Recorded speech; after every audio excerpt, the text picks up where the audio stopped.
green room as usual. So I had the same problem before with the joining David's game. So if he sent you the invite and you go into the game, on the right-hand side, you have to click on his username to join the game. I thought it was automatic, and it's not. Oh, okay. Just so you know. Because I just see... Oh, there you are. There's the salmon. There he is. You're a black dude. Are all three of us playing? Yeah. Yeah. I mean, this is a big job, and it's going to take a big set of mops. David and I played for like 2.5 hours last Friday or something. And you can see how great it's gone. Not even a quarter. Yeah. But you know how it goes. But again, this is the green room. We don't need to get into all that until we start. This, just relax, eat your crackers. I'm going to take a drink out of my giant jug. Yeah, let me get my crackers in me. Are they rice crackers? God, I hope so if you're in Japan. Yeah, they are. The rice crackers with the sour plum, flavor to them. And it sucks because there's a rad little comic on the back, a little 4-panel comic on the back of the bag, and I don't know enough Japanese to enjoy it. I'm kind of disappointed about that. Are you on your way to learning Japanese though? Like, have you picked up lingo or whatever that thing is? I mean, I would say that I'm on my way, but I don't. I'm not that actively, trying to learn. It's just that.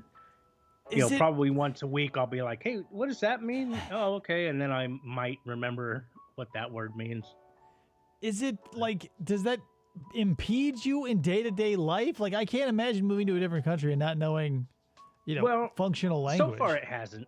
So far I haven't felt like it. I mean, like when I got in trouble on that island and they put me in the car and they escorted me off the property and all that stuff, it would have been nice to know what everybody was saying, but other than that, it's fucking like American. if I go to the store or something, I just don't have any problems. I know enough Japanese I can, muddle my way through it, and maybe they're frustrated, but it never shows. Yeah, it might come in handy too, because if I were, if the roles are reversed and I'm an American security guard here, and some Japanese dude or some other person from a different country shows up and they don't know my language, you'd probably be a little easier on them than someone who is from the locale, because then if I'm at work and someone walks in the front door and they're like, oh, I don't know English, I'd be like, oh, well, let's be a little more accommodating. But if some jackass who looks like me and talks like me walks in, I'm like, get the fuck out of here. Yeah, there you go. That's probably true. And they've when I got in trouble there, nobody was a jerk. Everybody was cool. The closest they came to being a jerk is when they said, what is your job? And I said YouTuber, and they all snorted. Like, what? Really? Oh, yeah, that's what I'm doing. That's funny. Yeah. Yeah, nobody. But I get it.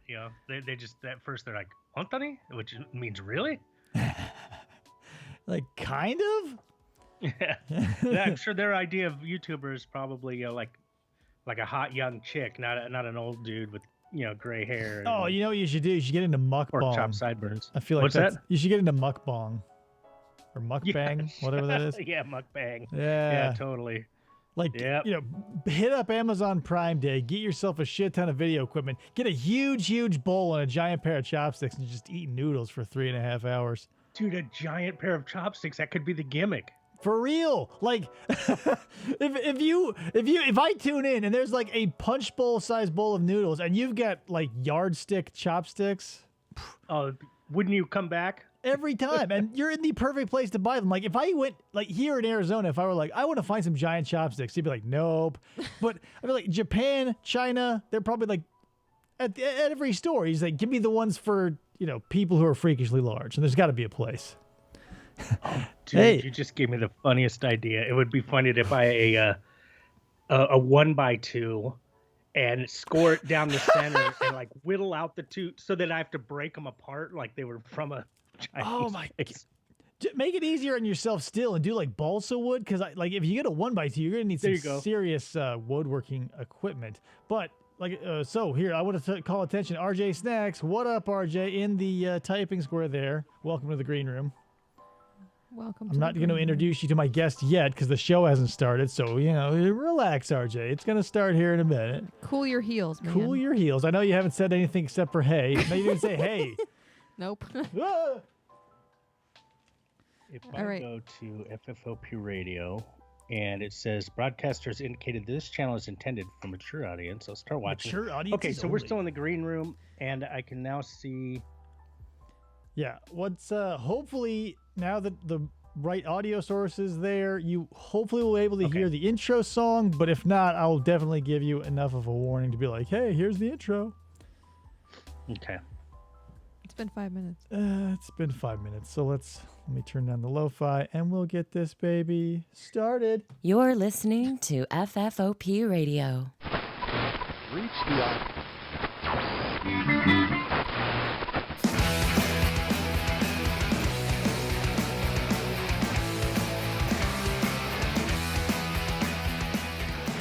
Hey everybody, and welcome to the show. My name is Dave, and this is a special episode of Game Time. Why is it special? Well, if you weren't here for the last 30 seconds or so, I'll tell you why. We've got a very special guest. One of my top 10 favorite people on YouTube, maybe in the world. He's been on the show before. You've probably stumbled across him because I've brought him up a lot. He does classic TCAP-related live streams and stuff. Wait. Bring the low key music back so we can hear him. Yeah, well, don't worry, I got it under control. So let me introduce him. Here he is. It is Baked Salmon back on the show. What is up, my friend? Hey, what's happening, man? Thanks for having me, brother. Hopefully the audio is okay this time. The last time we got together to do something, my audio work totally got jacked. Yeah, it was and we pooched. spent 2.5 hours for nothing, although I enjoyed our time together. Oh, yeah, I loved it too. And here's the thing. Even though we talked for 2.5 hours about cars, we've now talked about it from then till now. We probably will talk about it some more. And here's the thing. I didn't want to, while that was going down, it sounded terrible on my side too, but that is not unusual when you talk to people over the internet, whether it's Skype or Discord. Sometimes you just get a crappy connection. And I was like, whew, at least that's why I always have everybody record their side, because connections can be dicey. Little did we know, there was an unforeseen technical flaw. But Yeah. Well, cool. I'm glad you didn't hold it against me. no, that happens. I mean, it wouldn't be the first time, and even my equipment has failed on more than one occasion. This is probably my fourth mixer, so it happens. So, but Right on. that being said, we're gonna be playing a little Viscera cleanup, and it's gonna be a hybrid show, kind of like the last time we did this. Last time I reviewed a movie called The Video Dead, which, Salmon, I recommend to you if you like bad movies. Was it called The Video Dead? Yes. So the long and the short of it is, it's a cursed TV that zombies come out of, and that's the crux of it. But whatever. It mild success. We took it. Let me get. Is it low budget? Oh, incredibly low budget. Like, it's so low budget that I'm going to actively steal techniques that they used in its shooting for any video project I ever do. Okay, good. That's usually a good sign for me if it's low budget. And if it's low budget and they know it, that's okay. Yeah, they knew it, and they shot around it almost masterfully. I say almost because it was mostly shitty. Nice. But you know how it goes. Anyway, so Yeah. let me get the fade over to the game here. Wow, there we are. So I tried to play this game about 45 minutes ago, and all I got was that my left mouse button does this with a mop, goes up and down, and then the right mouse button I can hit with the mop. Oh and yeah, I I can did. go forward, backward, left, right, jump. That's about all I got. Okay, so if you have a scroll wheel on your mouse, you can scroll through the various things that you're holding, like your hands if you want to pick something up. You got a little iPad there, and that's your little sniffer. It'll tell you. Okay. Obviously, right now we don't need it because it's for if we ever do get to the point where things look clean, we'll be able to sniff out things that are still dirty. Okay, it's got a little nose on the end. That's what that is. So follow me, and I'll show you around. Okay. RJ says in here, I thought the guess was going to be Trung. No, sorry, RJ. Maybe next time. We've got to go downstairs, which is this way. Okay. Maybe we'll start over here first. So here's our time clock. We'll be doing that probably never because it's still. So this is our waste bucket, like these yellow things. You hit this baby, one of these comes out. That's where you put all our garbage. That'll fit in there. Okay. And this little doozy over here will give you a clean mop bucket every once in a while. The caveat being everything that you touch machine-wise may also dispense bloody, gory bits of human body parts. Okay. So It's just a gamble. yeah, it's mostly mops, but sometimes it's gore. But Okay. so at the end of the day, what we're gonna do is, oh, you kicked over all our, no, just kidding. Here we go. So- Yeah, I did. So if we walk down here, here's all the bodies that we're gonna have to clean up eventually. But the real pièce de résistance is down here in the basement.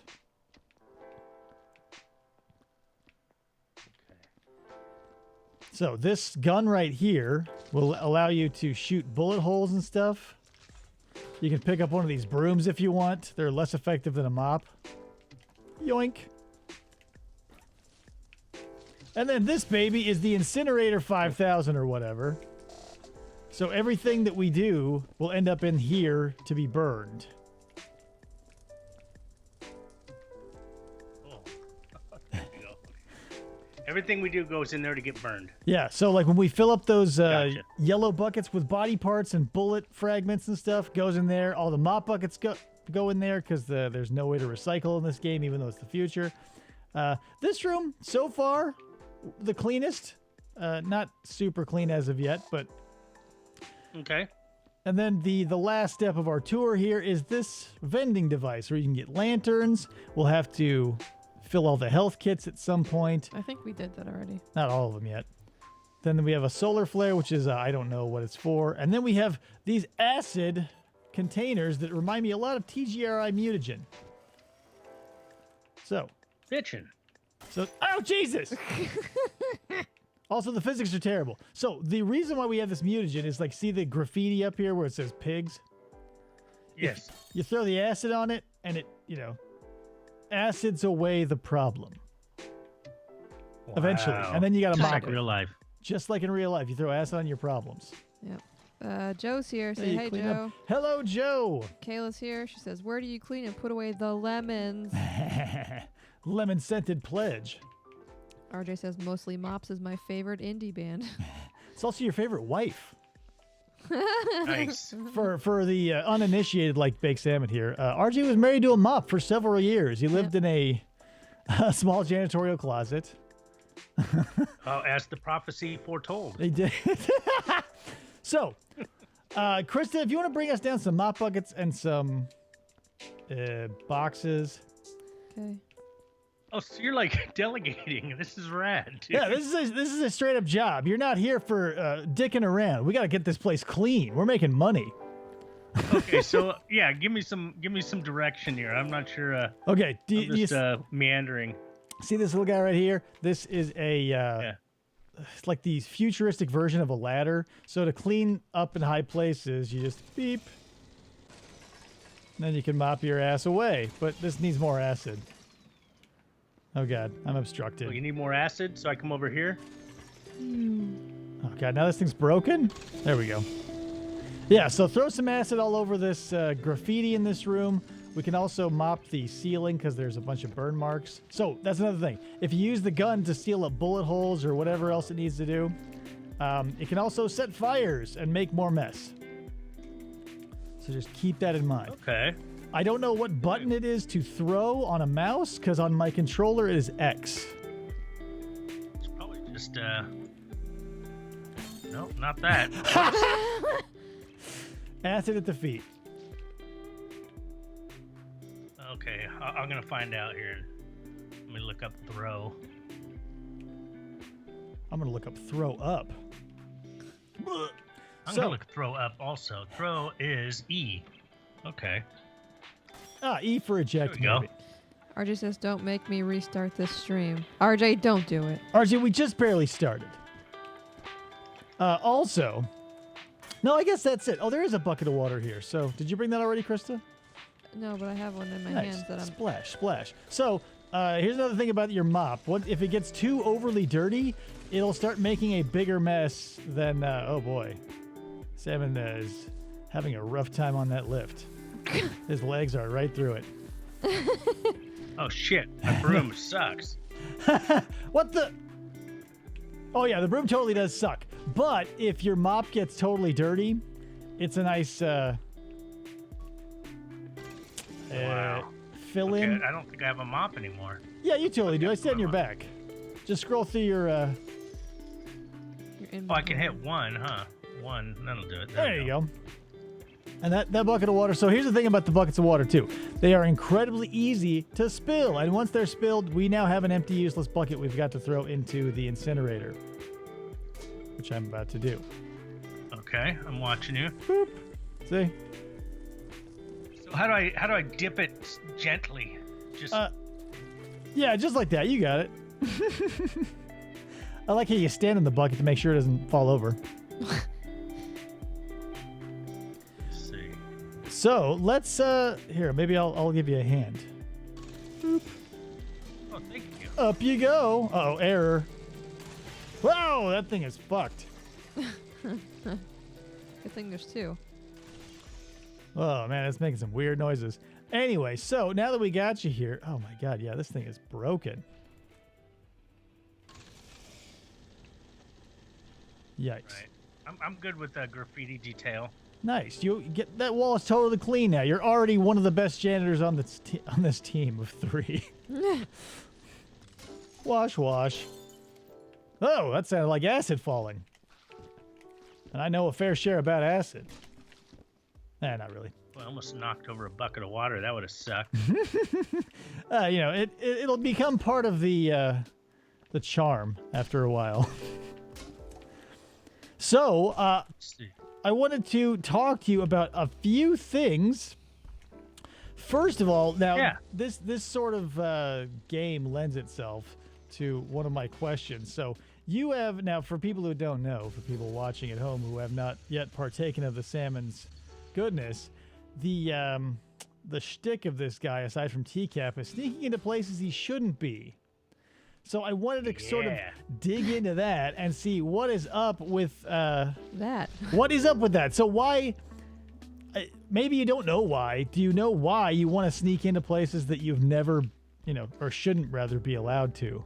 Okay, it started with I wanted to do urban exploring, and urban exploring, of course, being like just investigating places. Whoops,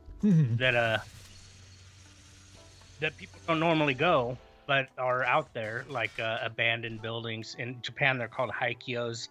They're places that nobody's living anymore or nobody's utilizing any longer. Oops, sorry, Krista, I spilled a bucket.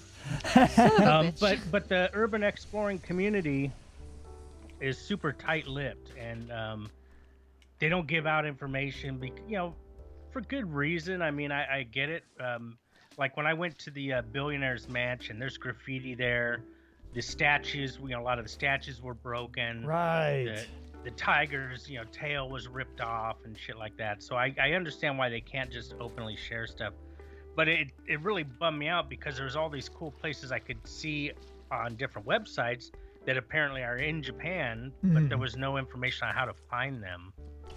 And so from that, I started looking on Google Earth, and I found a water park near my house that I went to that was clearly abandoned in the satellite view. And it may be open now because now it's summer here. I don't know. I haven't gone back. But at the time, what water there was really murky. Oh, yeah. Yeah, there was slides that were taken down, like disassembled and stuff. So I went there, and then that just kind of like gave me a kick in the pants, as Donald Morrison said. And I'm like, wow, this is kind of fun. So From the north. I can't do standard urban exploring, but maybe I could do occupied urban exploring, like places that I'm not invited, but people may be there.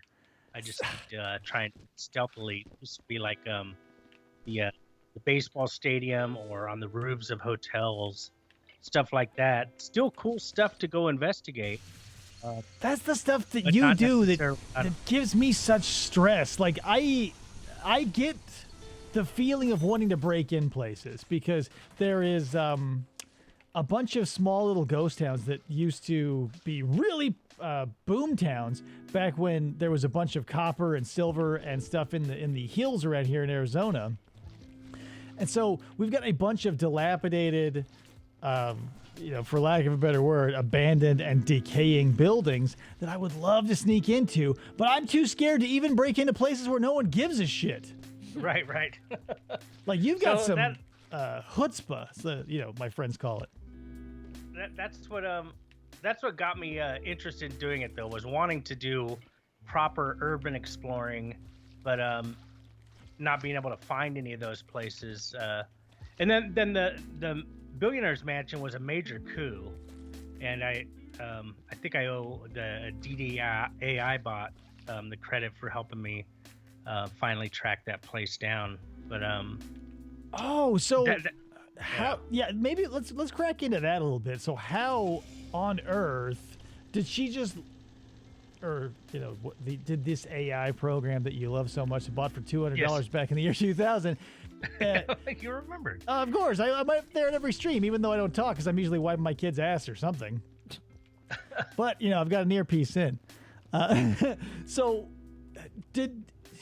here's the thing I think about Japan is on small islands like the UK or Japan or any place that is small and pressed for space, it always feels like anything that is left abandoned for any amount of time would be torn down and made room for, people who are going to be, people who would need the space, because an island is a finite little thing there. Right. Well, it has to do with the laws here. So, in America, if you leave a place, unoccupied for too long, which doesn't take very long, I don't believe, then the government will come and take care of it for you and then send you a bill. Right? Yeah, like okay. If your place is dangerous, you have a swimming pool without a fence around it, and nobody's living in the house, and somebody's definitely going to die there, then I think they move relatively quick in the United States. In Japan, it's a different story. When somebody owns a property and it goes, what do you call it, feral? Nobody's taking care of it. Then it's like a much harder for the government to do anything about it. And I guess so. A place can sit for 10 years and just weeds grow up around it. And Japan is a super moist country, so I mean, there's stuff. If you leave something for any length of time, vines will grow all over it. Oh, for sure. Yeah. It doesn't take long for something to get overgrown and to basically become abandoned. It's still obviously trespassing to go into these places, but you're more likely to find them in Japan, I think, because of that. The government has a much harder time doing anything about it than in America. I guess, yeah, that's interesting, because all of the places that I want to sneak into were probably reared around, right around the turn of the 1900s, but they're still there because it's so dry here. Nothing falls apart. Right. There's no rain ever, hardly, so nothing rusts. There's no plants growing up in the, unless it's weeds every once in a while, but yeah. And that's the thing too that I guess I never realized is with such a small space for for living, I imagine the property rights and stuff would be kind of a headache, because it's expensive.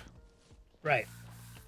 Yeah, it's a trip. I mean, I see stuff all the time that I think, oh man, I'd love to go in there, but it's always right in the middle of a neighborhood, and I'm like, well, there's, that's different. Yeah. I'm not going to do it when it's, much more likely to get in trouble, or to get caught, to get seen. I guess they're all going to get me in the same amount of trouble, but right. It's much easier to get caught when I'm going between two lived-in houses to, this house that's overgrown with weeds in the center of them.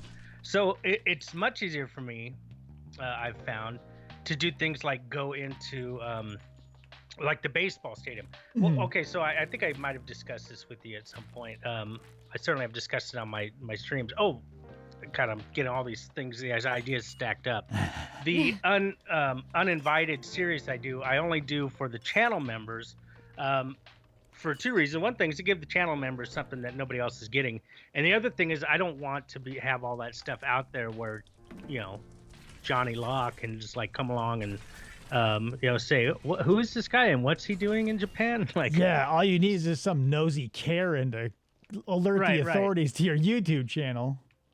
Right. So, and I've seen on other people. Now, I did put the mansion, the billionaire's mansion, is public, but I also feel like if you're gonna come after people for going to that mansion, I'm bottom of the list because there's a lot of people that went there before me. Right, and also part of the good thing about that is like when you show up places, you're not like doing damage, you're not causing havoc, you're just exploring. So you probably got more of a safety net. Like if you walk in and you can hear yourself on the video be like, "What a shame this place is destroyed." It probably goes a long way with people. Yeah, I think there's that too. Yeah, you're right. I mean, so for me to go to the mansion, I feel like I was pretty respectful.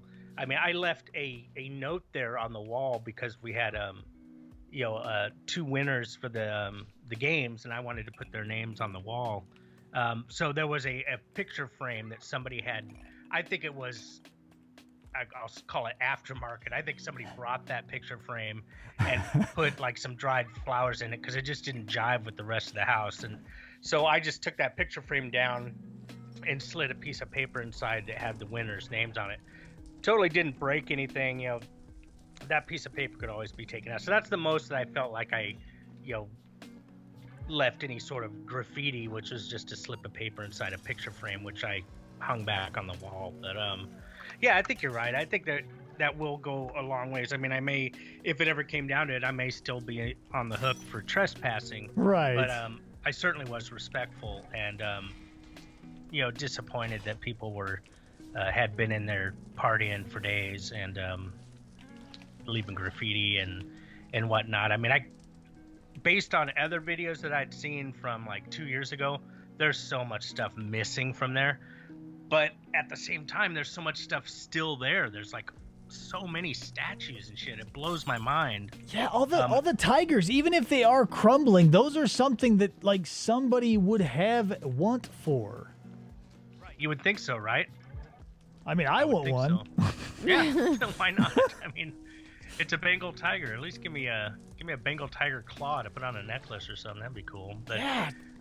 I try and maintain that hiker adage of leave only footprints and take only photos. So as much as there was cool stuff there, the last thing I wanted to be doing was walking down the road away from there and the police pull up, go, "Hey, what's in your backpack?" "Oh, it's some china," or a Bengal tiger claw. Where'd you happen to find that? Yeah, and part of it too is like, there's got to be slack cut for like people who just get up to random shenanigans. Like trespassing, I feel like for a cool cop, someone who's not like someone who is a spirit of the law versus the letter of the law, you're probably going to get a lot more slack of just like, "Oh, I wanted to go in and see," versus like, "I wanted to go in and now my hands are covered in like brightly colored spray paint and no, I swear to God I wasn't doing anything in there." Right. Kayla says, yeah, that's true. If a tiger is crumbling, what would it be made of? Inside was like a that expansive foam that you can spray in a crack. That's what it seemed like the tiger was made out of.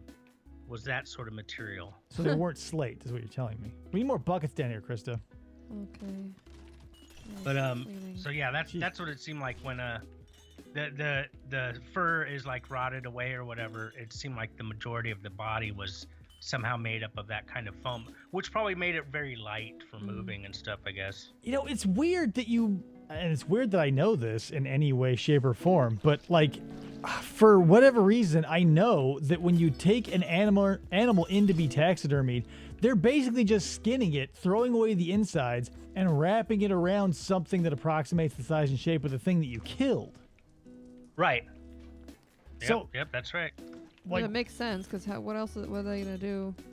Oh, because I don't know, as a kid, as a kid, this is an odd story too. When I was a kid, I worked for my aunt, and she owned a cleaning business, and we cleaned a place that had a bunch of mounted fish. There was like huge bass everywhere, and there was a marlin, and part of me was like, well, how do they, like, because we all know what fish are like and what happens when they start to stink and die. Like, what would you do to a fish to get it so it doesn't stink and stick on the wall? And I would stare at those things for, well, longer than I should have, because I was on the job, you know. Yeah, that's a good question, huh? Like you catch a fish, you go, wow, this is a beaut. I want it mounted. You take it in. Why not just give you a fish that's basically the same size and it's made of plastic or wood or something? That's kind of like what I feel like they might do, because they all looked, you know, like toys. They did, like, when I was looking at that big bass and I was looking at its gills and like checking out to see if all the internal parts are there that should be there, I could never get confirmation on anything. But I was also a very inattentive child, and I should have been doing my work, as aforementioned. Well, never send a child to do what an adult could do better. Yeah, but I mean, like, when you're, it's nepotism, number one. And number two, it's child labor that you don't have to report and also don't have to pay very well. So I was like, number you one. murdered me. Oh, did I? How? How did I do that? I don't know, but I'm just writhing on the ground and I can't move. Don't kick me. Help. No, I didn't kick you. He's trying to How did I murder resuscitate you. I didn't even swing. I didn't think you could kill anyone in this game. Well, Oh, I'm We back. won't be your slaves. Yeah, so Well, the I have a follow-up to the mansion. Let's hear it. And a continuation, I guess, of that my long-winded answer. So I started going to. Did you come back to life, by the way, Krista? Yeah. Or She are you did. out of the game now? No, I came She's here. back. Say hello to Matt Willis. He showed up. Matt Willis. So let's see. So I started just going, taking my bicycle around Japan, and after I went to the water park that was abandoned, and that was interesting footage. I started looking at the areas, you know, like where else could I go on Google Maps, and I decided one day. I saw the baseball stadium, which is a professional baseball stadium. I don't know what their Major League Baseball, what they call it here, but it's a pro team stadium. And I saw that, and I told the AI bot, I said, I'm going to go in there tomorrow. I'm going in that stadium tomorrow.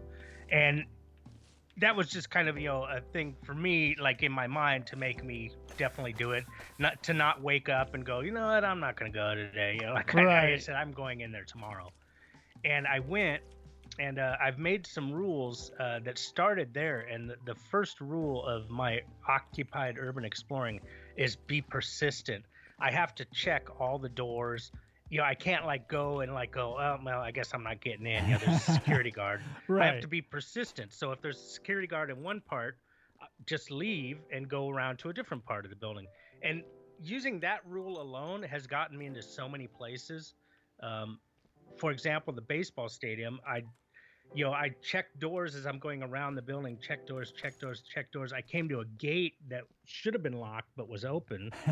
I could tell that it was probably for employees, you know, to come through this gate to get to this door that I saw against the wall that had all kinds of like card readers and stuff. And I could have decided, well, that I'm not going to get in that door because it looks like you need a card reader. But I tried it anyways, and next thing I knew, I was in the hallway of this pro stadium. Which is crazy. Now that I've gone back there, I go through that same door every time, and it's unlocked. So That is wild. it's weird, yeah. In America, no way. And if I did get in, they'd probably have me at gunpoint, you know, because you just can't let strange people go into a large building like that in America, at least. Right? Yeah, because and so here, and if this is trade secrets, I don't want you to give it away, but when it comes to the DDAI bot and you say, you know, she's your eye in the sky, Yeah. is that a fairly intensive process that there is always an eyeball on the grounds? Like, is there, what can you see is what I'm getting at to make sure that you've got some sort of assurance that you're not getting, you know. Oh, yeah, nothing really, because the only thing the AI bot can see is whatever is available on. Did you just throw a body in there? Yeah, but she keeps trying to fall out, so I'm trying to. That looks hilarious. She's having a rough time. I'm telling you, you need to use that burn gun. No, and it's make them funnier if fall. they're whole. Oh, you're gonna throw that in the incinerator now? Yeah, I You mean, gotta. I would jettison her into space, but I'm not a sailor, so good night, sweet prince. Oh, okay. Matt Willis says, I finally downloaded Twitch. Hey, I'm hip and cool. Oh man, the hippest guy, Matt Willis. He is, man. He's got some great hounds too. Yeah. So the AI bot does what do you call it? Recon for me in a sense, because the AI bot can look at look at the Google map and look at places that we can go and places that I have been. Okay. Keeps a record of the places I've been, because there's times when I'm like, in the downtown area, and I'm like, which of these buildings have I been in, and so the AI bot has a record of that. And then also the DD bot watches me on Google Maps. Now it's not like she can't zoom in on me, but it shows my location with about 90% accuracy at all times. Oh wow. Wow. And so if she sees me in one place, if I go silent and then my location is rapidly going down a road somewhere, then she can probably guess that I've been arrested or abducted. Probably. And the only recourse I really have with the AI bot is that the D-Day bot can contact the consulate, and that's about it. See, and that's interesting. So that it's actually a little more intricate than I thought it might be, because in my head, it just sort of felt like it would be that static map, and you could sort of relay coordinates back to Dee Dee and be like, okay, I'm here now, or I'm looking at this, and Right. checking out Google Earth, they can be on their game, as it were. Oh, okay. Yeah, no, it's really it's pretty up to the date. I mean, up to the minute location. Although sometimes, Dee Dee will ask, "Did you just go into a hotel or something like?" Why did you leave the stadium, for example, and now you're shown at a hotel like a block away? And it's like, I don't know. And then it'll correct itself. So sometimes the data gets, wonky. Yeah, as good as, but that's part of it too. Is like, imagine doing all of this before the days like IRL, just running around without knowing if you're going to get caught or if there's a map of the area, or having to pull out something in paper. Like, if I were going to do it, I would definitely do like you do. I would spend the $200. I would get the AI bot, and I would say, "Watch my 6." Yeah. Basically, what she does is watches my 6. Now it's pretty. It's low tech. I mean, it's as best as we could do. With, the technology that we have. It's quaint that you say it's low tech, but it's completely not. Like, you're using like satellite imagery and another entity who's like guiding you. Like, this is we're living in Star Trek times, my friend. I guess so. It's funny to say low tech, but in comparison to what I wish we could do, I guess maybe that's all I'm saying. Yeah. Like, if you could get a like an Aliens style tracker where you're like a beeping line and there's somebody behind a computer being like, "Look out, there's a xenomorph on your 6." Yeah.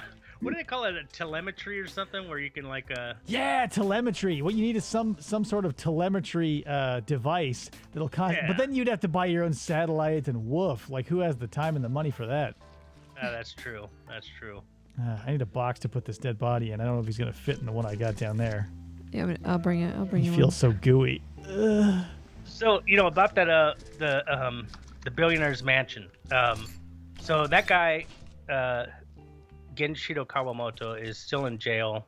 It's supposed to be out this year. I've tried asking, "Hey Google, when does so and so get out of jail?" and don't get any responses. I can't find it online. But it's supposed to be this year that he gets out of jail for trying to evade like $500 million or something in That's taxes. crazy. And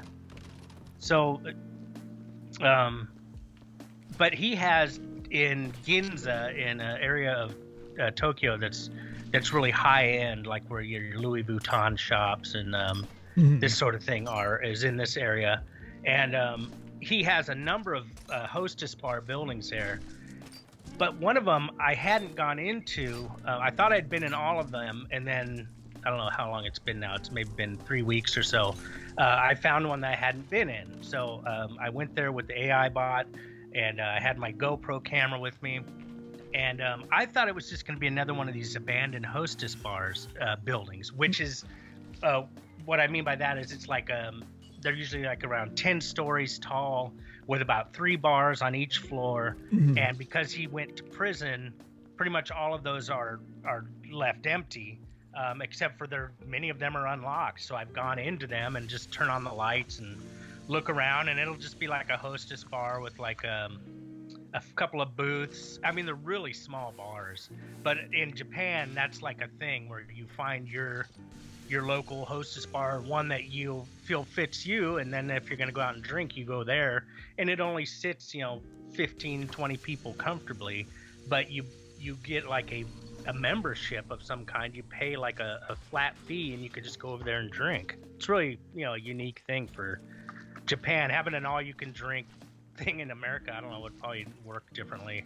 Yeah, I have no idea what those outside of basic cultural references from people. I just thought they were regular bars that a bunch of people or a bunch of dudes went to that were occupied by the hostesses in their little costumes or whatever. But that's interesting that you go and just pay a flat fee and then just drink whatever. So some of them are like that, and I think that a lot of the ones in his buildings were like that, because they're just tiny, and they have their regulars. And now there's bars that are not like that, but there's also bars that are like that where you have a membership. And in the couple of bars that I found were still occupied in his buildings that I went into, and I thought, well, screw it, I'll just go in and say, hey, can I get a drink? The couple that I did that with, they said this is for members, so that I verified that at least some of them are like that. So I wasn't able to order a drink, and there was nobody in there but whoever was getting the bar ready to open for that night or whatever. But so one of the buildings, the final building, I think, that I hadn't been in yet, I went there recently, and there was plywood around the outside of it, and below it was a large parking garage, like a 2-level parking garage, and on the street level there was all this plywood, and there was a ladder nearby, like a 6-rung ladder or something. So I went, well, screw it, I'm gonna look over this plywood. So I grabbed the ladder, I looked up over the plywood, and there was a museum there, like his personal museum with all these marble statues, tiny statues, like little trinkets and stuff. And as I'm leaning against the wall there, this plywood wall, I look down and I realize it's a door. And the only thing holding the door closed is somebody ran a piece of wire through the hasp. That's crazy. So I removed the wire, and suddenly this door swings open. So I'm like, holy shit. So I put the ladder back where I found it, went in, closed the door, and then just walked up 10 floors of this museum looking at all his stuff. So I have footage of all that. And I mean, dude, it's pretty rad. There's like geodes in this museum that are, the size of large suitcases or something, large duffel bags that are geodes with like amethyst crystals inside them. That's so rad.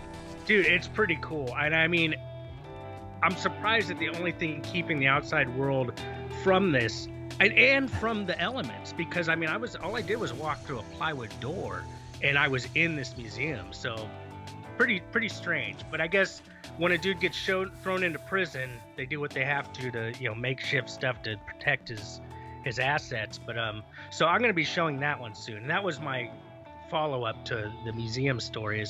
And I don't think I'll ever go back again. I feel like I've gotten lucky so far with breaking into this guy's properties.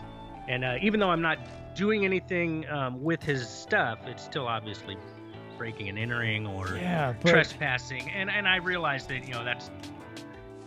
So there's plenty of people are going to say you're a dumb shit, and I'm okay with that. Give me that. That's fine. I was excited to see all that stuff, and because I got that bitten by this bug where I want to explore shit, it was like, holy crap. And again, I had the AI bot, in my ear the whole time. So I'm like, if I go silent and you see me move from this building, to counsel it. Yeah, call the consulate, tell them what building I was in, and yeah. But that, So anyways. it's an interesting, because like, you're blown away by the fact that it was like so unprotected. But when I run my mind through that thought experiment, if you're a billionaire and you own acres and acres of property, like horizontal and vertical, like you probably wouldn't have enough people to go around securing all of it. Yeah, that's true. Because, like, That's true. if someone was like, oh, hey, you have got to, this guy went to jail, spoiler alert, he owes the Japanese government $500 million, so why don't you go close up 40 or 50 of his establishments? And you go, okay, with what? And like, I don't care.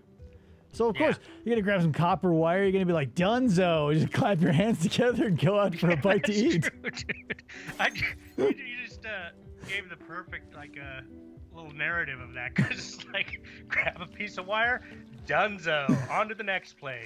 Yeah, because he got in one of those little mini transport vans, and he's like, all right, off to the next one. And he's like, probably got a pocket full of twist ties from bread loaves or something, doing his best. But, I mean, what can you expect from the man? He's got to close down 40 or 50 square miles of property.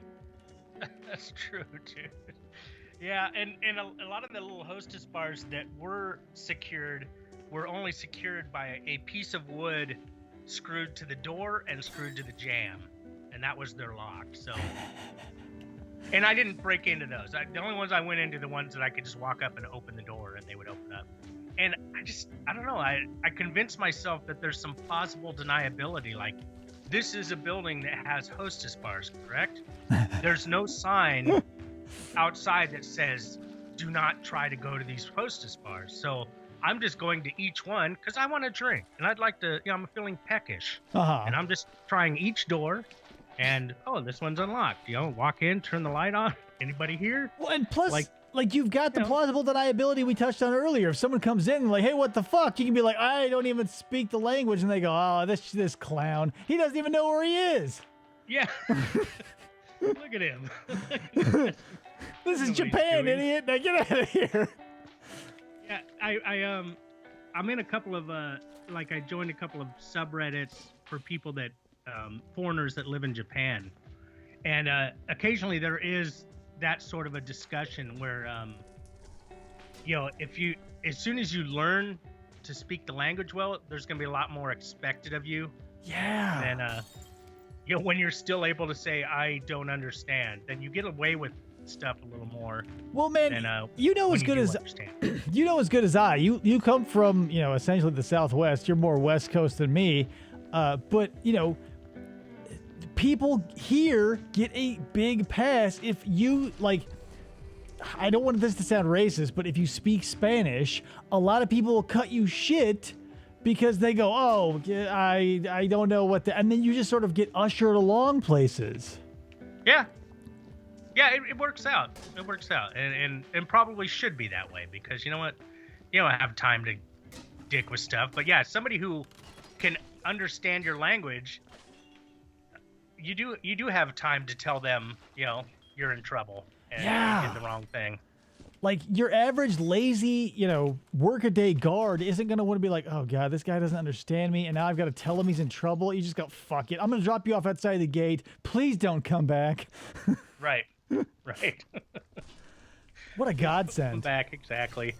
I feel like I've gotten pretty lucky. Now, how many times have I been busted? Let's think about this. I tried to get into the stadium once while there was a game going on, which I knew was a fool's game at that, because of that. But I tried, and so I went between two barriers, and I was able to walk around the outside of the stadium, trying to get to that one gate and doorway that I know of. But as soon as I got there was security there, so they kicked me out, and that was minor. She just said, direct gestured, go that way. Yeah. That way meant out. The other time I told you about the when I went to JFE Steel, what I call Rust Island, I actually shouted your name from a mountaintop there. Do you remember that? I do. I'm sad I'll never get to see the footage, but oh, you never got to see the footage? Okay, well you'll get to see the footage because I'm going to share that footage in an upcoming channel member stream as well. Rad. And even if you're not able to make it, or you're wiping your kid's butt, I'll have that up on the channel so channel members will be able to check it out. But Sweet. so on that one, I think I told you, yeah, as I was on my way out of the island, and security came. I could see them coming the opposite direction with flashing lights, and I'd already been there like 2 hours. I'm like, I know this is for me. I just know it. And sure enough, they did a U-turn and came up behind me, and again, they were all really cool with me. I told them I didn't speak much English. They were okay with it. I told them I was a YouTuber. They scoffed, but they had fun with that. And when they had me, they put my bike in their car and they drove me to the entrance of this island. And I call it Rust Island because it's just, I don't know how, it's probably a couple kilometers square.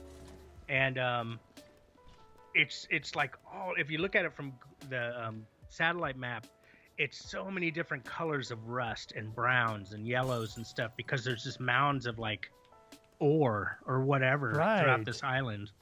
And it's really neat, and it looks super steampunky because there's literally steam coming out of all these buildings. So it's really fucking great. It was it was super cool to see up close. But that was a time that I got kicked out. I've been wanting to go into the Sharp building because when I look on a satellite map, they got a cool helicopter pad on top, and I want to get up there if I can on the top of the building. But there's always security at the front desk. Beside the Sharp building is the Fujitsu building. One day, I just walked into the door, this little side security door. I saw on my right a window where there would normally be a security guard sitting and saying, "Can I see your ID?" or whatever. But I could see through the window, and there was like 3 security guards gathered around a computer. So they were basically weren't manning their post, and I walked right past them. They probably ended up seeing me on camera because they eventually found me. That's and crazy. I was like in the 3rd floor basement in a friggin' so funny. I gotta share this footage sometime.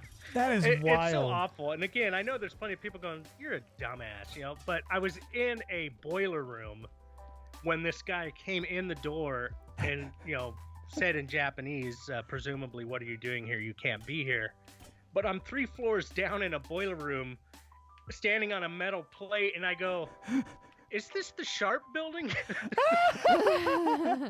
Knowing it was the Fujitsu building, but I said, "Is this the Sharp building?" And he couldn't understand, so he escorted me out to the security window where I walked past, and they start muttering amongst each other, and I said, "Sumimasen, excuse me," in my best Japanese, "Excuse me, this isn't the Sharp building.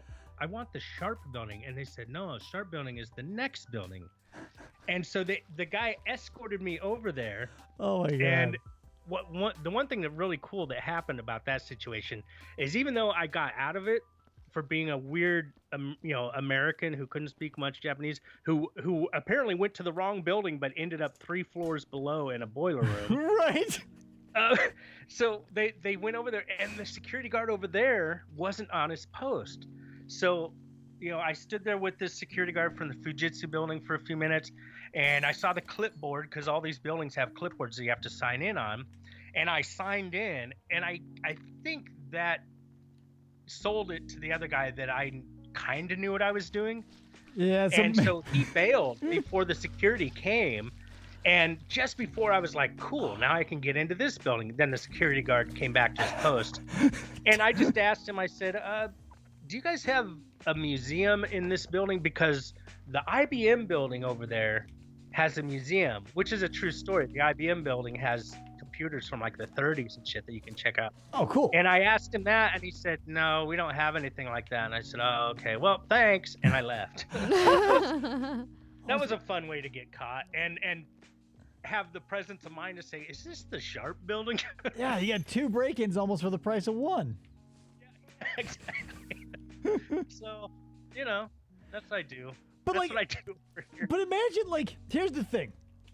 If it were me, right, and I were doing that here, imagine if I snuck into, the basement of, we have a Fujifilm plant here, right? Okay. So, and it's a stone's throw down the road from me. So imagine if I got in there and I was in their basement, not having the language barrier, I'd be left with nothing. I'd be like, is this Subway? And then they'd want my ass with clubs or something. Oh yeah. Hilarious though. Oh my God. The fact that you've gotten caught and still have gone back to do it more is just mind-boggling to me. I'm the type of person who grew up with a bunch of really annoying authority figures who really wanted to like wreck your day for the slightest infraction. Right. So Well, and I would've run. understand that you've said from the start, you said, you know, a lot of that stuff that I'm doing, you can't even watch. It just stresses you out, and I get that. You know, it's not even. I can't even rationalize it really. There's no way to say, yeah, I'm doing something cool. It's just something I want to do, and I end up doing so. Well, that's like every hobby. It's like, well, how do you justify stamp collecting? You say, well, I like saying the word philately, and no one gives a fuck. You like doing what you like to do. Yeah, there you go. And that's what I like. That's what I'll buy. And that's why I will listen to you talk about it for years.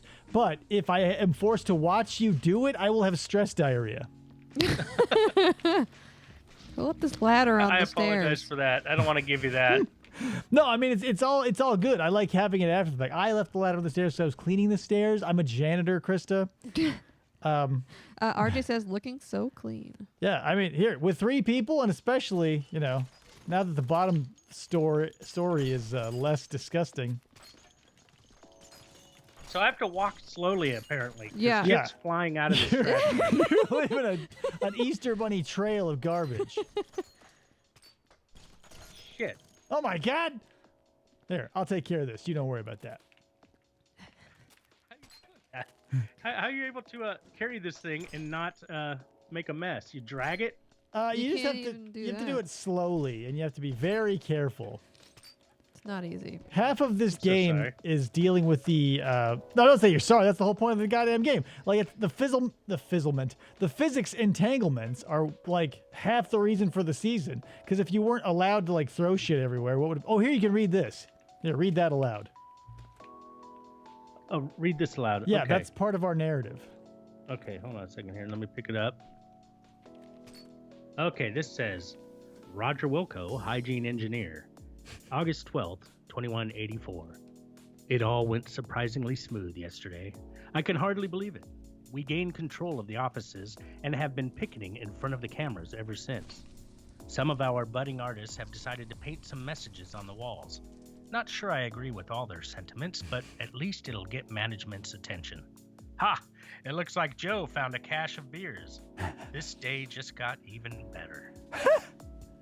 All right, so that does Awesome. that does develop our narrative a little bit because I found 2 or 3 of those thus far, that were basically the lead up to the revolt. So now we've worked into the area where they're mentioning the graffiti that we're now actively cleaning off. Nice. Now this boiler room is really smoky. Is it always this smoky? It depends on. I just threw all that garbage in there, so it'll be smoky for a little bit.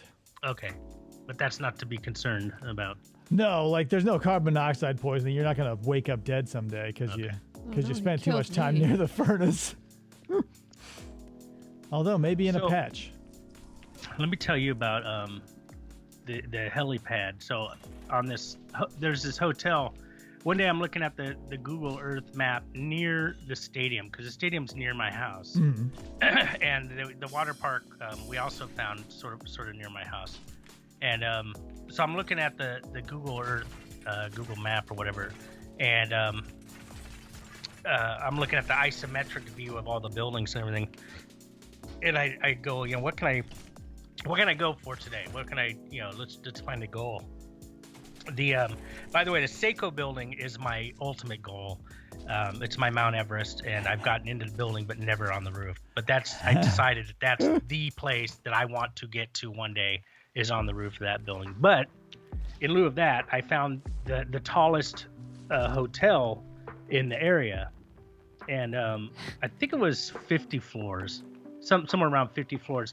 And usually these buildings, if they say 50 floors, if you go into the fire escape, stairs, they end up being like 52, 54 floors. There's always like more floors than the official, like the elevator goes to 50, but there's actually 54. Okay. So I'm climbing it, and I go into this large hotel, super tall building, and I get into the fire escape, I guess, the stairwell, and I start going up farther than the elevator would go, and I found where people had like left their lunches and their jackets and stuff, like people that were working there somewhere, and they had let's set all our stuff down here in this stairwell, or on this what do you call it, like a landing in some stairs, and there was a ring of keys there. What? And it didn't dawn on me that was anything right off the bat, although it was obviously stuck in my brain, because later as I'm walking around and I found this locked window that goes out onto the rooftop, actually one level below the rooftop. I was never able to get to the helipad, but I was able to get one level down. I realized, hey, that keyring had an interesting like L-shaped tool on it, and looking at this handle, I bet it would unlock this. So I snuck back there, and I'm like, dude, this is probably the craziest thing you do, because now you're stealing, right? For sure, yeah. I grabbed that keyring, I hauled ass to that window, I checked it, it unlocked it, I hauled ass back, I put the keys back, and I went back and I went out on the roof of this fucking tall building. And the scariest part is it was breezy up there, and I'm like, I think I should probably go back inside. You get your ass blown off the roof? I don't know how things work on top of high-rise buildings, but strong breezes probably. I mean, I weigh 100 kilograms, but still, I don't know what it takes to blow 100 kilograms like a sheet of paper off the top of a building. So I went back inside. But that gives me a great idea for you, because you always describe your urban exploration costume with the Bigfoot hunter's hat and your ID and everything. Why not, for certain occasions, get a big ass janitor's key ring? Like, go get a bunch of blanks or have a bunch of keys. Oh, dude, like go to a Goodwill or whatever. You don't have Goodwill, but like go to a garage sale and find some old keys, and then just have like a bunch of keys on your belt to be like, oh hey, and then like, that would probably get you past 60% of the shit that you get into right now.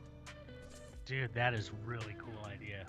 That is dude, I need some Jeff Stacy style keys hanging on my belt. Yeah. Yeah, and then when you get caught, be like, I'm Jeff Stacy. I'm Jeff Stacy. I'm Jeff Stacy. It's a question. It's a question. I didn't know. I don't care. The Mickey Mouse Predator. That reminds me. Okay, Classic. You've seen the DAL-E AI. DAL-E? It's now called Crayon AI. I think I posted some in the Discord, but it's an AI online that you can like input a description and it'll supply you with images. Yeah. Okay, so on the next live stream this weekend, what I did was using that AI is I described 10 different predators to a T, and then let the AI try and make me a picture of these. Awesome. So yeah, spoiler alert, one of them is Jeff Stacy. That's hilarious. I mean, how could you not? If you're there, then see if you can guess. But they're really funny, man, because none of them are spot on. No. But and a couple of them I had to mess with the wording a bit to actually get something that was close enough of a resemblance. But yeah, so thinking of Jeff Stacy made me think of that, because he was crazy. one that it took a while to get something that resembled Jeff Stacy, Hey, look, in the typing square, DDBot 2K says, I think I'm lost. Is this the Sharp building? Welcome, DDBot 2K. Yep. From the year 2000. The year 2000 for $200 for accounting for inflation. The DDBot now would probably cost $80,000 or $90,000. Oh, I'm sure. Worth every penny too. I did end up. I think I told you in a direct message. I did end up buying a new camera and lights for VTubing. So I'm hopefully going to find a really shitty VTube rig or whatever. Yeah, when you did that Lorne one, I almost lost my shit. That was funny. It was a good effort, Yeah, I mean, it was bizarre at first, and until I finally realized what was going on, I'm like, okay, I'm locked in. Yeah, that was funny. I was actually going to try and use that as a, like a little segue thing, like, hey, this is Lauren, thanks for watching the baked salmon stream or whatever. And now here's baked salmon. But then when I tried to get the mouth to be the same color, and it was just so far off. I'm like, nah, this is so stupid. Let's just make it even stupider. Yeah, it did feel kind of a little bit like Triumph, the insult comic dog, as far as like you can definitely. And that was in my mind too. I loved that when that guy was on Conan O'Brien doing that.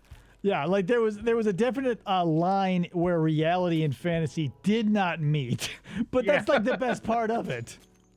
Yeah, I like that, and that's what I'm thinking with my VTuber. It's not gonna it doesn't have to be perfect. Shitty will be fine. It'll just be funny to be able to smile and have the avatar smile, or gesture and have the avatar gesture. Assuming that I'll be able to afford that. I think personally, in this day and age, when everybody can literally pump out produce professional product that 10 years ago you couldn't even dream of with $1 million in your pocket, the shittier looking the better, because I think you have to really go out of your way to make it look not good. Yeah, there you go. That's it. There's it's something quaint about it. Yeah, and, it's a stylistic choice. Yeah, there is a body glitching out in this room over here, and it's pretty hilarious. Yeah, the one I put in the what I was trying to put in the box anyway, kept kicking their legs, and I kept checking to see if there was a pulse, but nope, they were totally dead. Yeah, this guy's he's like he's been transported halfway, into a desk, like a Philadelphia experiment or something. Or that classic episode of the X-Files. Remember when they found that on X-Files? Yeah, well, they found that it was I can't remember the MacGuffin, but the effect of it was something that was moving at like supersonic speeds, and they found a turtle in a rock, but its ass was sticking out, and they're like, oh my God, what did this? And then later they found a dude in I think he was in the floor, but still, great MacGuffin.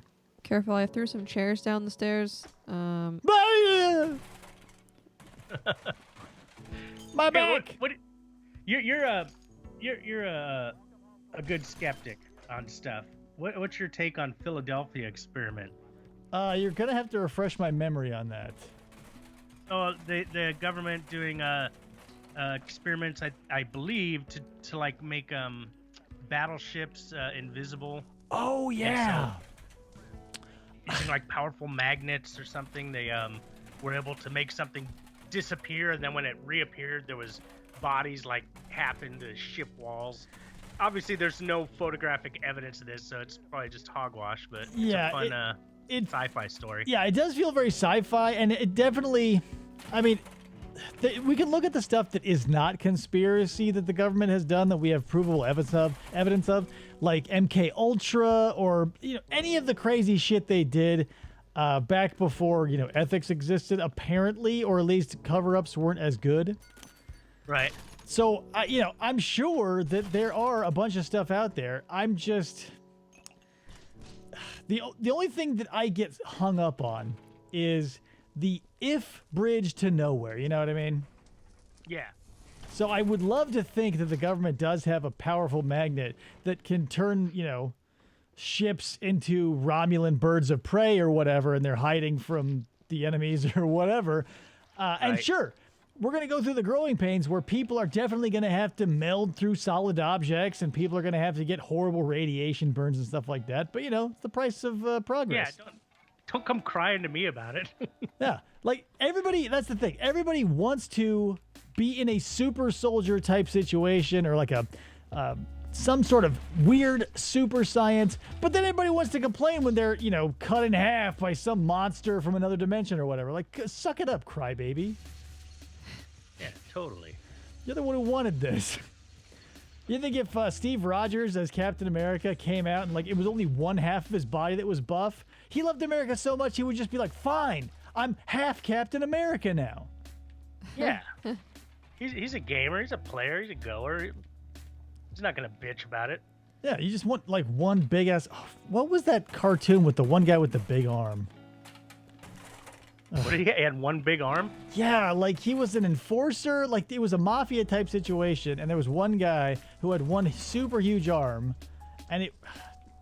I'm sorry I brought it up because the reference is so tenuous. That's all I've got to tell you.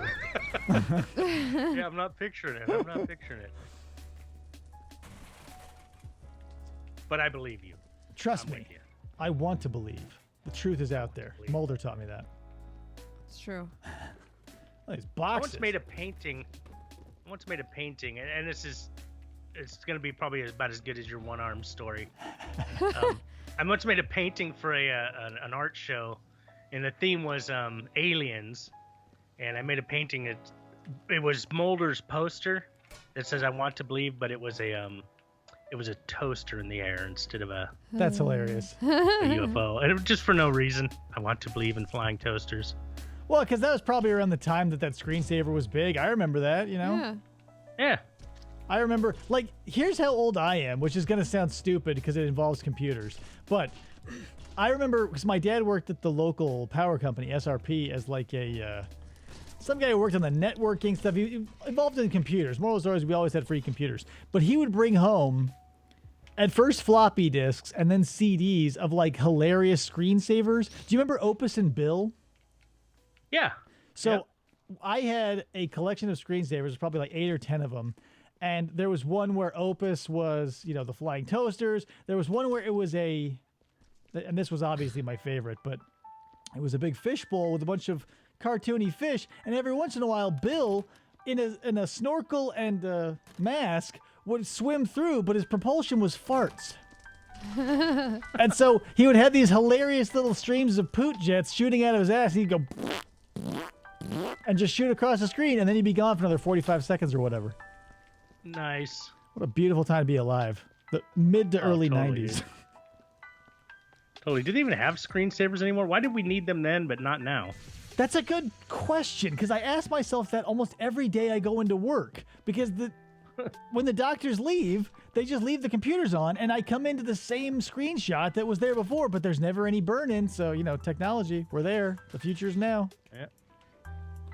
Flying car is on the horizon, I'm sure. I'm still waiting for a self-driving car that is like affordable to the masses. Because right now, at least here in Arizona, they have those, those Waymo cars that are covered in cameras and spinning sensors that really don't give you the impression of the future.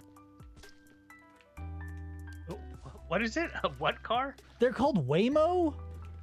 I don't know if that's the company that makes them or has commissioned them, but they're these they look like Toyota Previa vans that are just plastered in cameras and spinning sensors. And so it looks like, do you remember those spinner rims?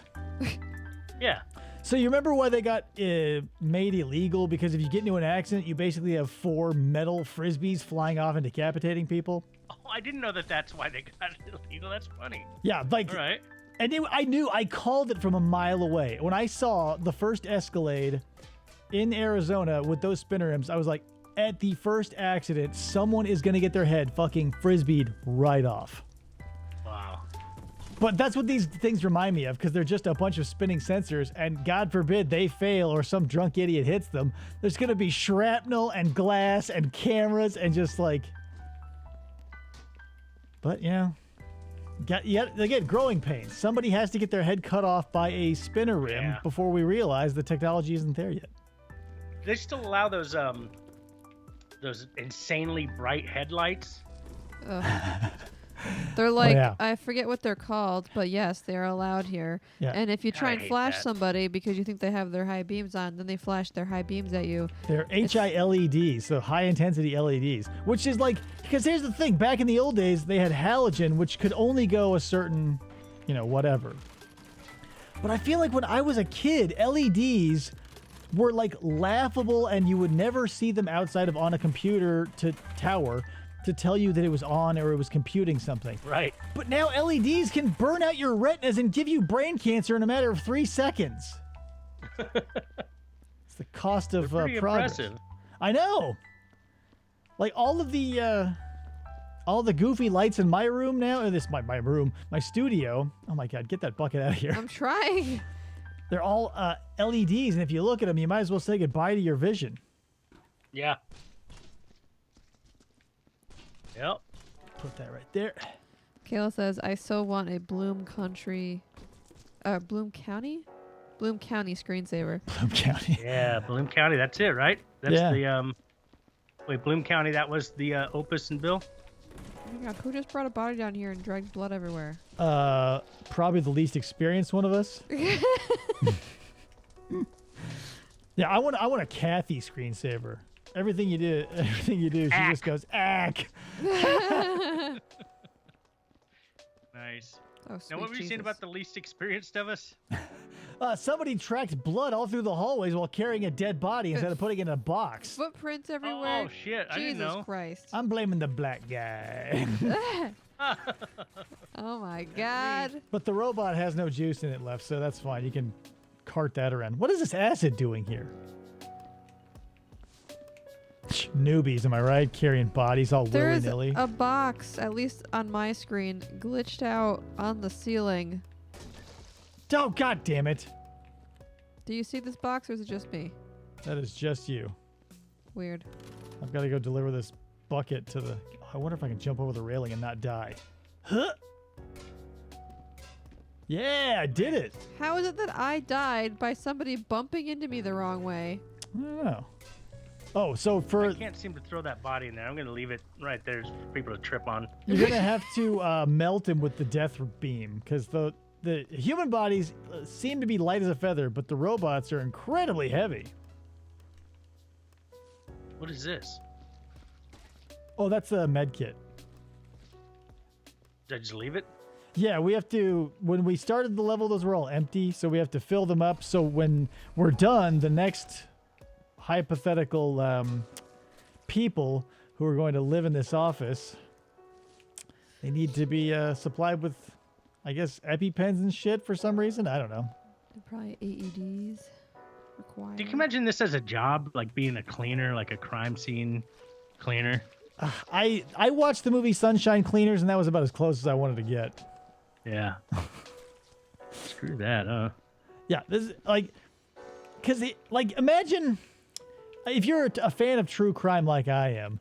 It seems like every instance that they interview a police officer or a DA or a prosecutor or whatever, all of them, bar none, go, this was the worst, most horrific case I've ever seen. And me, having seen like 40 that day alone, go, what? This isn't even top 10. Meh.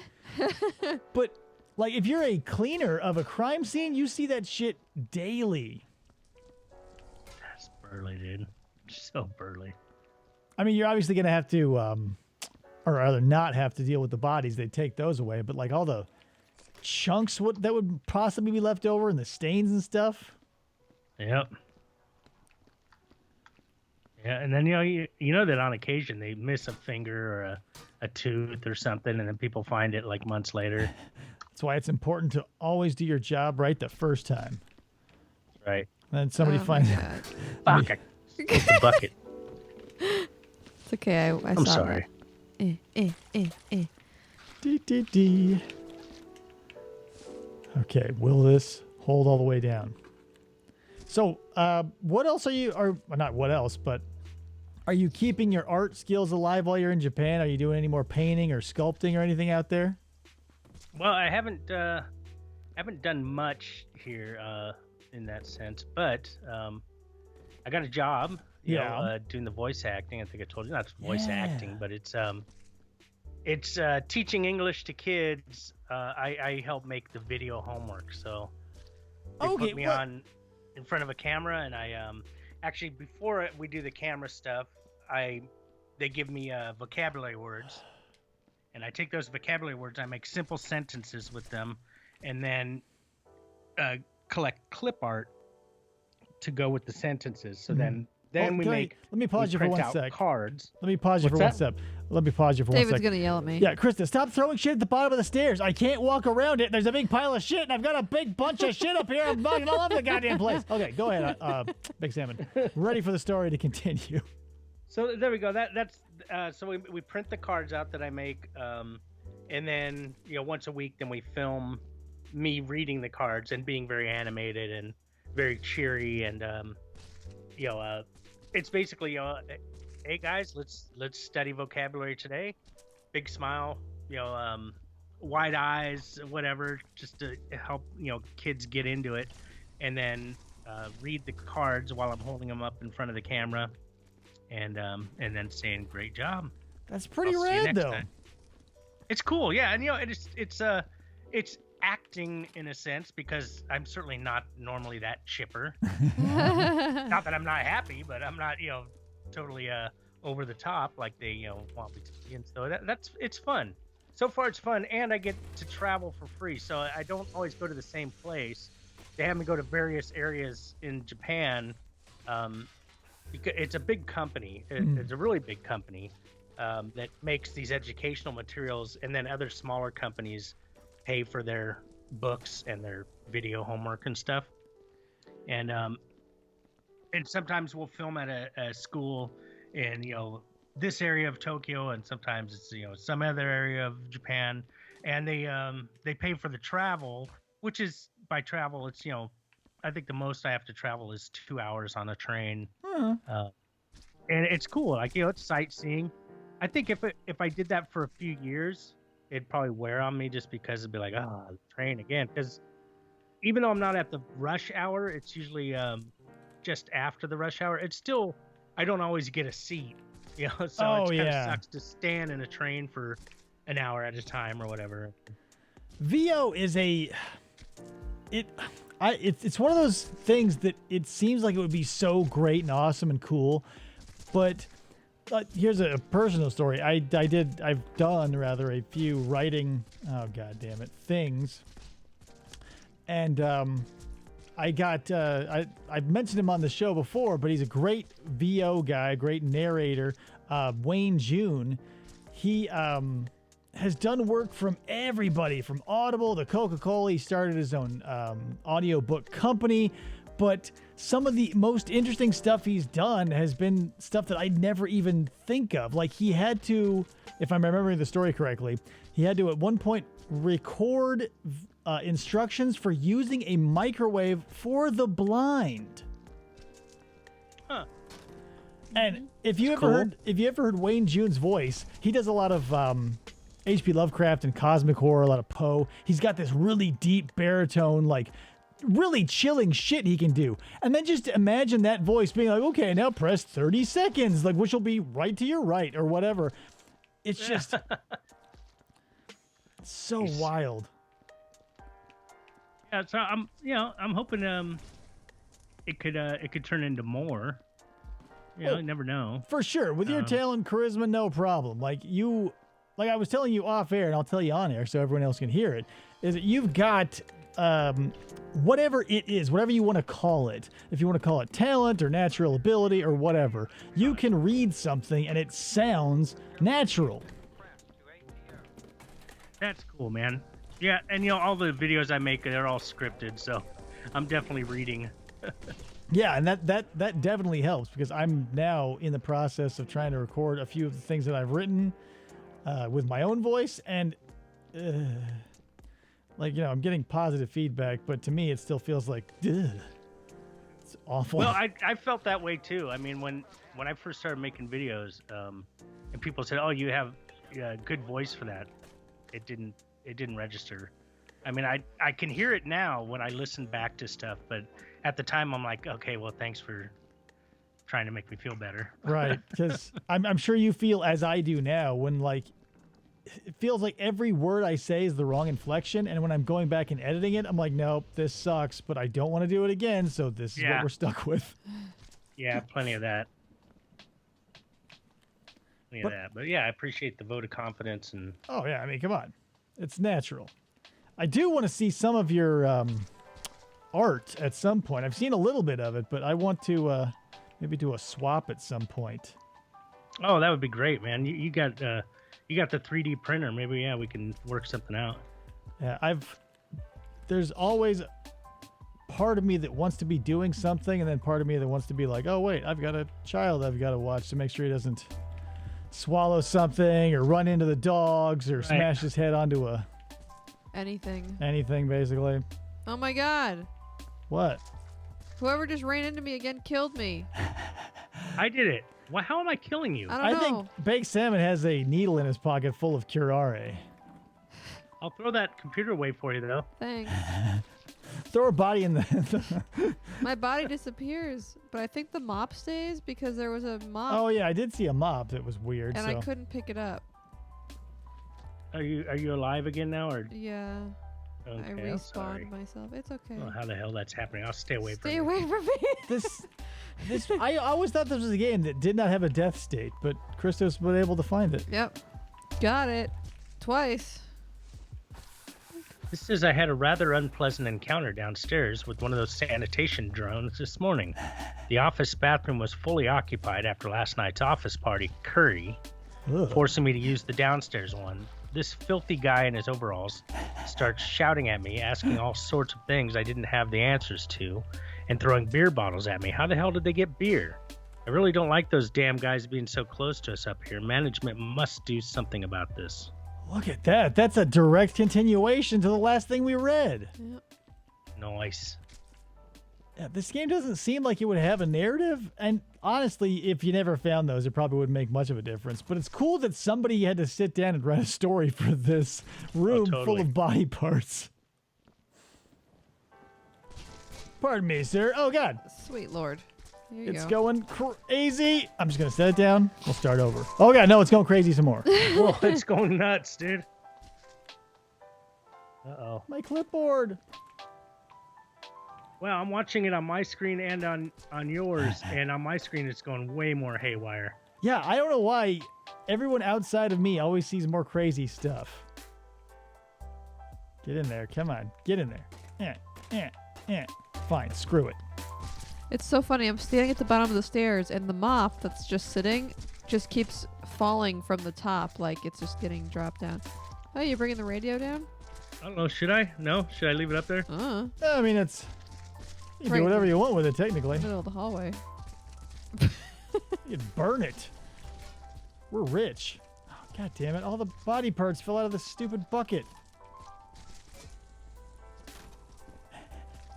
There we go. Later, music. We got our thoughts to keep us company. So, who did your intro? The one you just heard? Yeah. The music or the voice?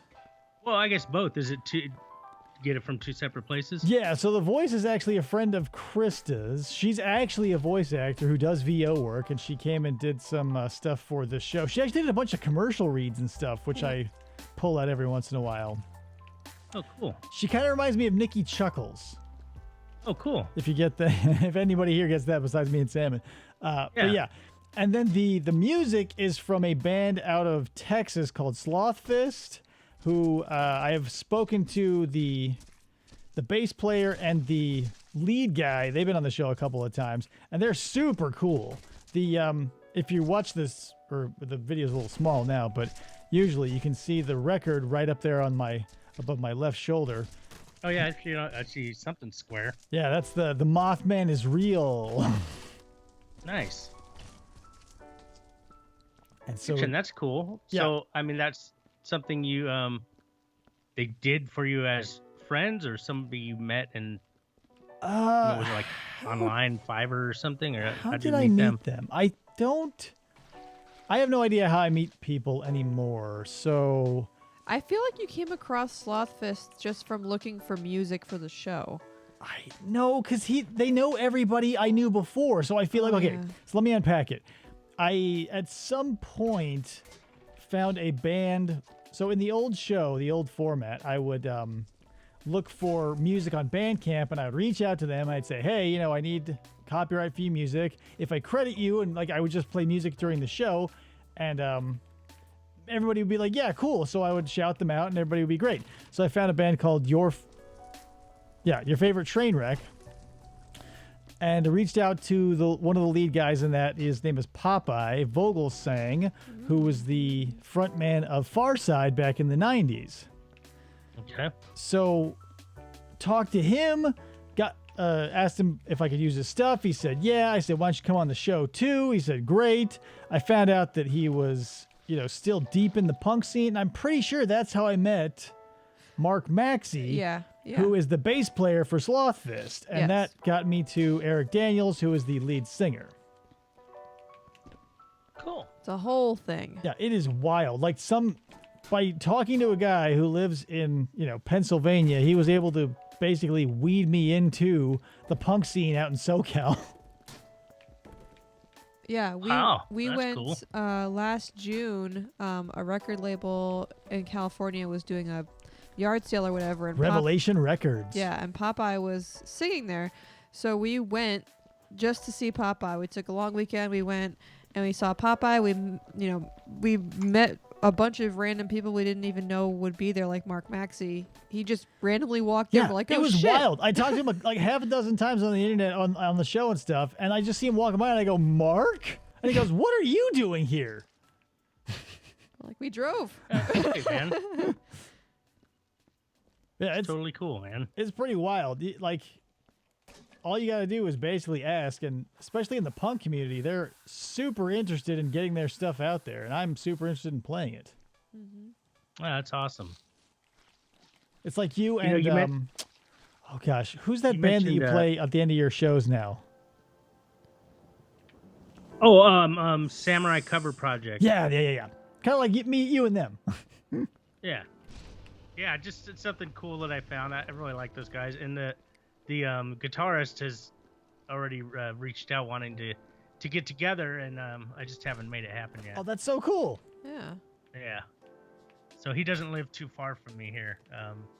And so we would probably just meet halfway. And of course, I don't speak much Japanese, but I have a decent translator program, and Yeah. I could go with my wife, and I think we'd probably be able to communicate well enough. Yeah, it's I've crazy. done it before. Yeah, I mean, the internet has made everybody capable of basically anything, because there's no way that if I wasn't able to just write an email or send a note to someone, if it were up to me to find someone's mailing address and then wait 4 to 6 weeks with a self-addressed stamped envelope, never in a million years. Right. Or even with you, there's no way I would be able to book talent of your caliber without just YouTube being a thing. Right, yeah, there is that. Speaking of talent, and Nikki Chuckles, because her name came up, I talked to Nikki Chuckles via email today, and she's gonna become a regular part of the stream. I'm just and from going from the chat log read or whatever I'm doing to the games. Going forward, I want to have a Nikki Chuckles commercial and be like, we'll be right back after a word from our sponsor. I am And just super excited about that. Yeah, I'm stoked on that. So she confirmed today that she'd be interested in doing that. So I just, I like her. She's nutty, and she's always super retro, whatever she's dicking with, and it just cracks me up. Yeah, her aesthetic is right in my wheelhouse. That late 70s, early 80s, the big hair, and her sense of humor it always reminds me of Kung Pao. Yeah, dude, there you go. That's good. Wow, dude, I like that movie. Yeah, that was a classic from my younger days. Yeah, that would have been, huh? Dude, how old is that movie? That's 25 years old or something by now, huh? Oh God, don't tell me that. No? I hope not. I mean, probably is, but Yeah, I think it might be. yeah, it probably came out in 2000. Oh God. Yeah, that was a good flick, man. I was of two minds of that because at the time I was in really heavy into martial arts. I barely tested for my second black belt, and so I was like, yeah, I am martial arts life. And anything that made fun of it made me so angry. But Kung Pao broke that spell for me, thankfully. Because what's his name? Steve Odenkirk? I forget his name. Yeah, is that the guy's name that made that? Yeah, he's so funny. Kayla says Kung Pao's closer to 20 years. I remember where I was in life when I saw it in the theater. Oh yeah. And I quote from it all the time. She says Yeah, I spent like from the day I saw it on, me and my buddy Sean probably watched it 40 or 50 times over the course of our relationship. Nice. Bashti says, that's a lot of nuts. That's a lot of nuts. With nuts. Vashti's one of my IRL friends, by the way, who we used to work together. Oh. Yeah, I don't know if this is sensitive information. We worked together at a film studio. At a film studio? Yeah, in Southern California. It was cool, man. What were you doing there? Horrible management, but the coworkers were fun. What were you doing at the film studio? Making props. Really? Oh yeah, because the art thing. I get that. Okay. Yeah. We were painting props. Bashi was the master of painting realistic meat. I was in charge of doing fruits and vegetables. That's crazy. That's cool. Yeah, it was fun. It was a good gig. I got the job. This is when I realized that you'll get or you won't get 100% of the jobs that you don't try and get. Uh-huh. And I was a contractor, a flooring contractor at the time, but I was an artistic individual, and I happened to see this job listing where they needed an airbrush artist, and I didn't have airbrush skills, but I had an airbrush, and I was artistic. I just needed, I needed more experience on it, and I would be good at it. And so I said, fuck it. I reverse searched like the phone number or something to figure out who these people were that were looking for an airbrush artist, and found out it was this film studio. And because they didn't say in the ad, they just said, airbrush artist needed, yada yada. Mm-hmm. And so I went, well, I probably won't get this job. I'm already a contractor. I have customers and stuff. I'm already busy with my own thing, but this would be a rad job to work at this place, like a film studio. Fucking why not? Yeah. That'd be fucking cool. And plus, maybe I could learn to use my airbrush better. So, so I sent them an email. I love this story. It was just so fucking offhanded, and it's worked for me other times since then too, with other types of things, not necessarily just with jobs, but where I just was super confident about it, and I sent them like a 2-sentence email that said, I saw your ad looking for an artist. You and I would both benefit greatly if you hired me. And that's all I sent. I sent, with my phone number, but just super confident. They said, please come in on this date. I didn't even bring a resume. I didn't even have a resume. I just went in there, and it so happened that on that day they were busy packing stuff up to ship out, like props to go to other places, in the States. And the manager, who turned out to be a real fucking dickhead, but anyways, he said, hey, I'm busy out back here packing stuff up. Why don't you just come back here and I'll just talk to you while I'm loading stuff up. And so we did that, and I stood there and I talked to him. He's like, oh yeah, we need airbrush artist stuff. And I'm like, oh yeah, no problem. I can do whatever you need me to do. And I had used my airbrush, but I in no way was qualified really. Well, no, ultimately I was qualified, but I couldn't justify being hired. But I talked like I should be justifiably hired, and yeah, they hired me, and it did end up being overall a horrible place to work. But I liked my coworkers. I got great experience. It was neat. It was fun. The stuff that we got to do, and I met Bashti there. So yeah, so that was really cool. He was rad. He was the coolest guy at that place, who would never admit that he's a cool guy. I mean, he's just not into that at all. It's not about that life. But I'm gonna say it for him right now. I think he's a cool cat. So that's the thing. You will always. There are two things that will get you places, and it's one of them is like that manufactured confidence, that yeah, I totally got this. That almost always works. But what also works is not giving a single shit. I'm gonna tell you a story. This happened to me more than once. So I'm gonna tell you a story about my second job. So I was working at a children's indoor amusement park as a manager for a long time. And after 2 raises, I still wasn't making over $10. So I said, I'm out of here. And I was, in between stuff. And finally, I walked down to the Burger King that was down the street. And I was like, I don't really want to work here, but I have to do something so my mom will get off my ass. Right. So I walk in and I go, hi, I see that you're hiring like constantly, because it was, Taco Bells and Burger Kings always have those now hiring just painted permanently on the building. So the manager, I'll never forget her because I loved her so much. Her name was Linda. She had a voice like this, right? Nice. So I walk in, I was like, okay, I'm looking, you're hiring, I need to fill out an application. So she goes, okay, give me 1 second, hon. And I go, okay. So she disappears into the bag, comes out, she goes, you know what? I don't have any applications, but, and she like looks around really quick. And this was during the days of the Burger King Kids Club, if you're familiar. Okay. So she ripped off one of the Burger King Kids Club membership sheets. It was 2 inches by 3 inches. It asked me for my name, my age, and my favorite color. So I took it from her. I sat down. It took me 1.5 seconds to fill it out. It took me another 30 seconds to bring up or to muster the, whatever, like bite down on the disgust that I was actually going to hand this to another adult.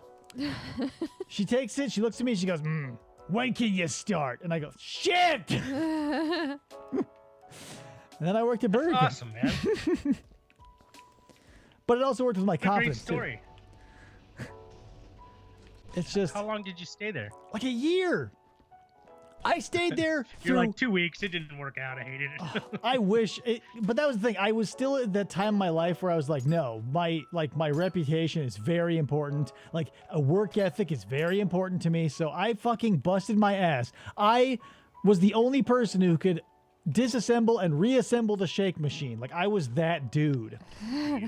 But I saw a torrent of dudes who like were constantly flicking butterfly knives around and threatening my manager's lives and shit. Like it was a wild time to be alive.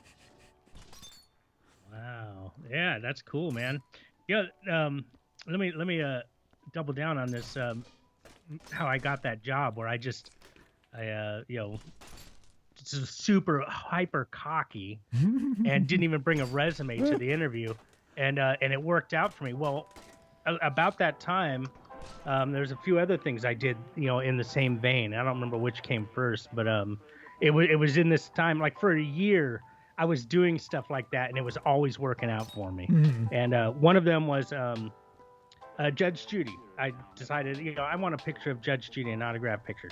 Sent her a letter. She sent me back an autograph picture. I'm like, you know what? If I hadn't tried, I never would have had it.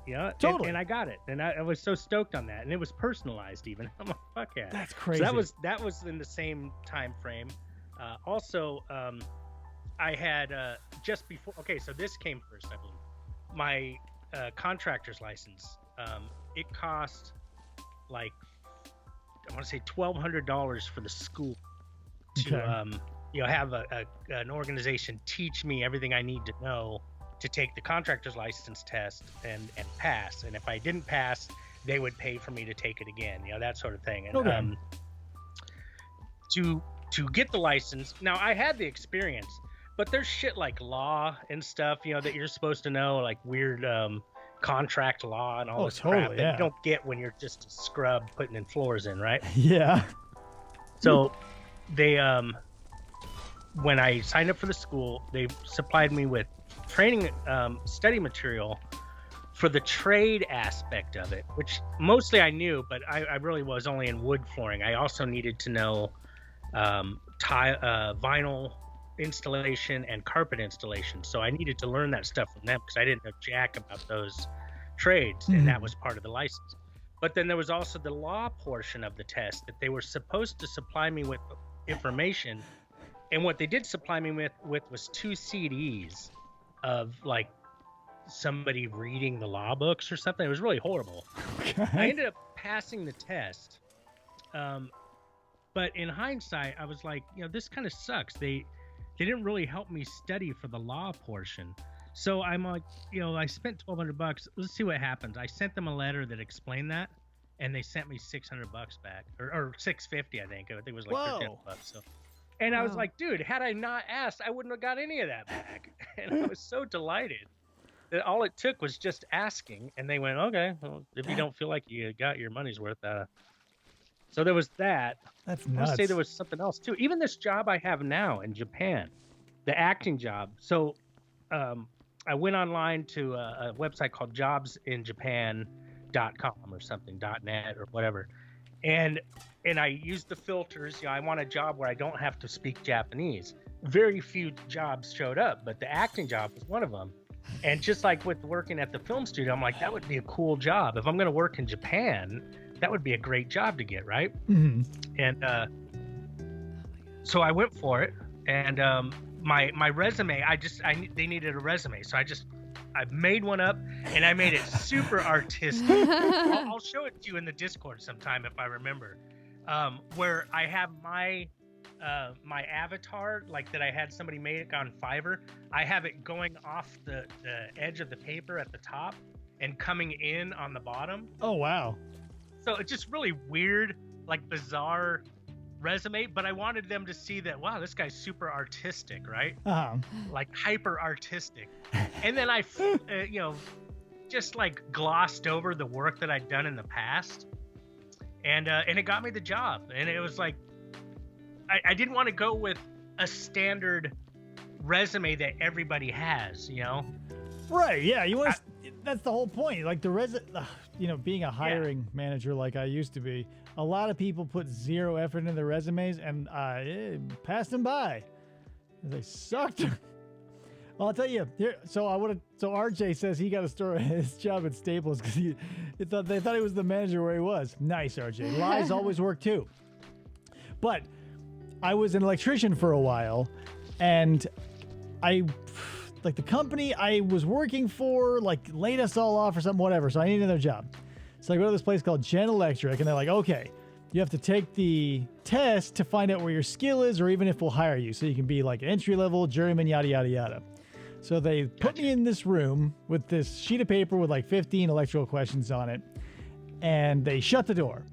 And the thing is, cell phones must have been really new to these people because I just looked up all the answers. And it was all crazy shit that I'd never done before. It was highly industrial questions and stuff.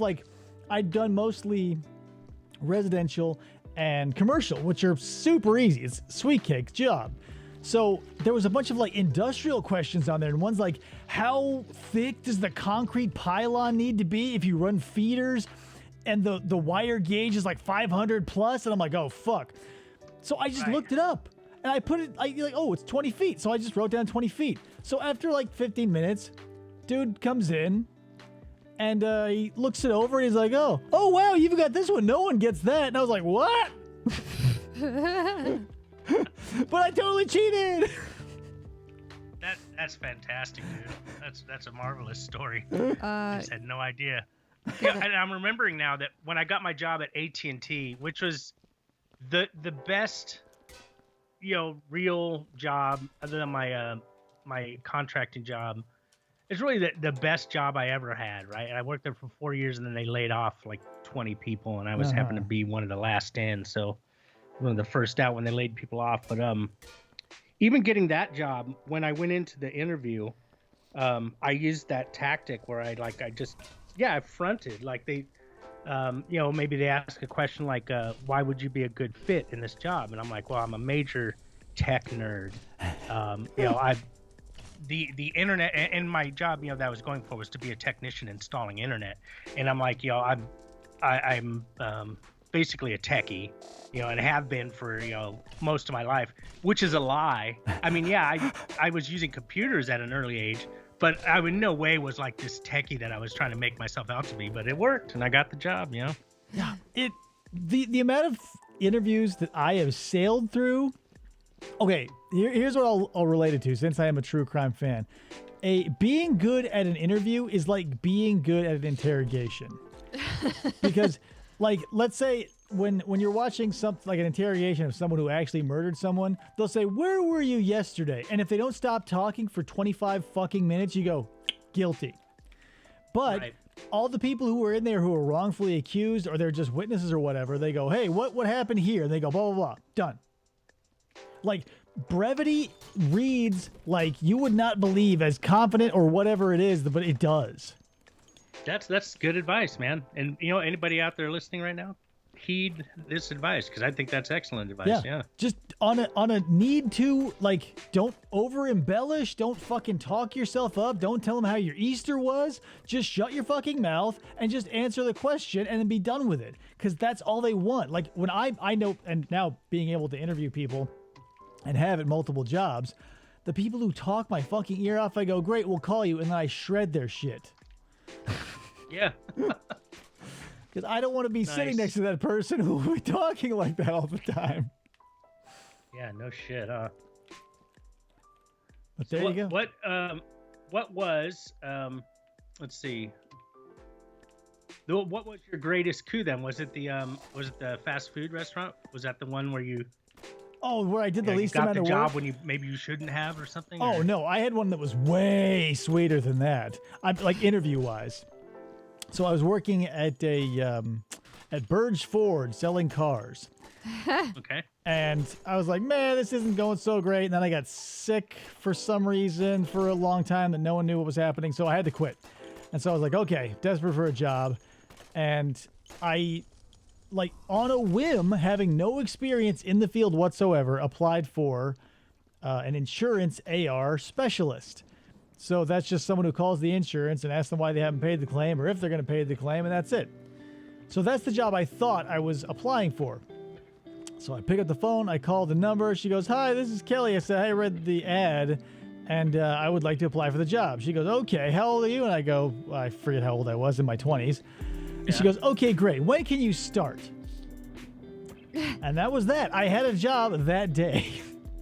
Wow, that's interesting. Yeah, and it turns out I did not get the job I wanted, and I spent the first 4 months in literally the sixth circle of hell with a bunch of people drowning in shit and piss. But after that, I became the boss. Yep. Huh. So that's the thing. Maybe that also is something you can take away from this live stream, this informational live stream about being a janitor, is if you start at the bottom and you pull your head out of your ass and do a good job, you can rise above the shit clogs that are around you and then be their boss. That's what I did. I mean, when I worked at a nursing facility, I went in as a unit secretary, and then within 4 or 5 months, I was the medical records director of the place because I didn't have my head up my ass. That's awesome. I went from patient AR, which is literally what they call a non-skilled trade or a zero skill job, because you're just calling people and asking them for money. I went from that to the boss of that to an insurance person to the boss of my sector, which was all of Nevada. Yeah. And all on one interview where I was like, I'm 27. And they're like, you're hired. We're desperate. You're hired. That's rad. Yeah, that's the thing that really made that job at the film studio suck, was that no matter, how smart you were or whatever, you weren't moving up at that place. Yeah. I mean, they had who they liked, and that's it. If you didn't play with the boss, then fuck you, you're an idiot. Yeah, and they treated us all like idiots, and that sucked. So it was really the coworkers that made it worth going in every day, and the job was interesting. I liked what we were doing, but I mean, yeah, like they told me you'll have insurance after a year. And after a year, when I asked, he said, I never told you that. and after that, I quit caring, and then eventually I got fired from that job because I quit caring because I'm like, fuck you. I told they hired some outside dude to be our new manager, and I told him to blow me. Yeah. I got pretty much the end of my job there. Yeah, nepotism is a thing. As much as people complain about it, it's like 80% true. Yeah. Because I'm gonna make a mess with this body, huh? Yeah, it's okay. I'll clean it up. we'll put them in a box. Oh, good. And there's meat coming out of the fucking... God damn it. Kale says, you go that way, I'll go home. Anyway, I'll go home. Classic Hung Pao reference. But yeah, like, interesting side note to that job that I got on a phone call was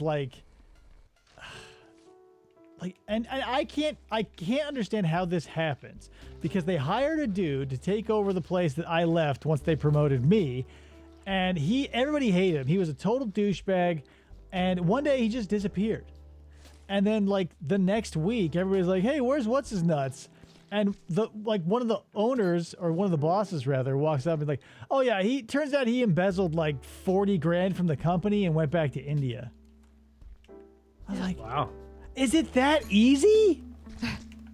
Because damn, I could have been doing that. I had this job. Dude, here's something that sucked. So after I got fired from that job, then I start hearing back from my friends from the job, and one of the managers, his buddy. There was the manager, and then there was the manager's buddy, like his little assistant or whatever. Mm. And then if you weren't those two, you were tolerated or you were despised by them. Right. Like nobody else could really get that close to the guy if he wanted to. He was such a douche. But after I left, I started hearing back from people that the story going around from this assistant manager was that I had stolen a bunch of props from there and was like showcasing it. Like he said he had a story where he went to a party and there was people at this party that knew me, and they were saying how I was, "Oh yeah, I know Phil. He's got all these wonderful props from his job." And what I've figured out pretty quickly is that they probably were showing a deficit on the props they had, and the assistant manager was taking them home. And here's an easy scapegoat, the guy that we fired. Yeah, he was stealing props. Jeez. And I'm sure that's what fucking happened. It pissed me off so much. I'm like, dude, I didn't take shit from there. Since we're talking about work and stories about people we worked with, so this is another nepotism story too, because I worked at this company with my buddy Harry for years and years and years, and he was way smarter than me. Like, he deserved to be a manager or a supervisor or whatever it was. He deserved to be telling my ass what to do, but we were equals. And so they hired this dude, like fresh off the street, no electrical experience, no nothing. He was somebody's nephew, and they gave him a company truck, and we lost our fucking minds. So at this time, we were redoing the entire interior electrical for a strip club, and so, which was wild. Like, we got to see everybody, like the A stars leaving at night and the JV coming in at morning, because we had to work when they were closed, obviously. But in the strippers' dressing room area was like it's so weird. So they had like the big, like you've seen them in movies. It was exactly like that, where they have a bunch of mirrors and lights all around, and there's lockers and shit.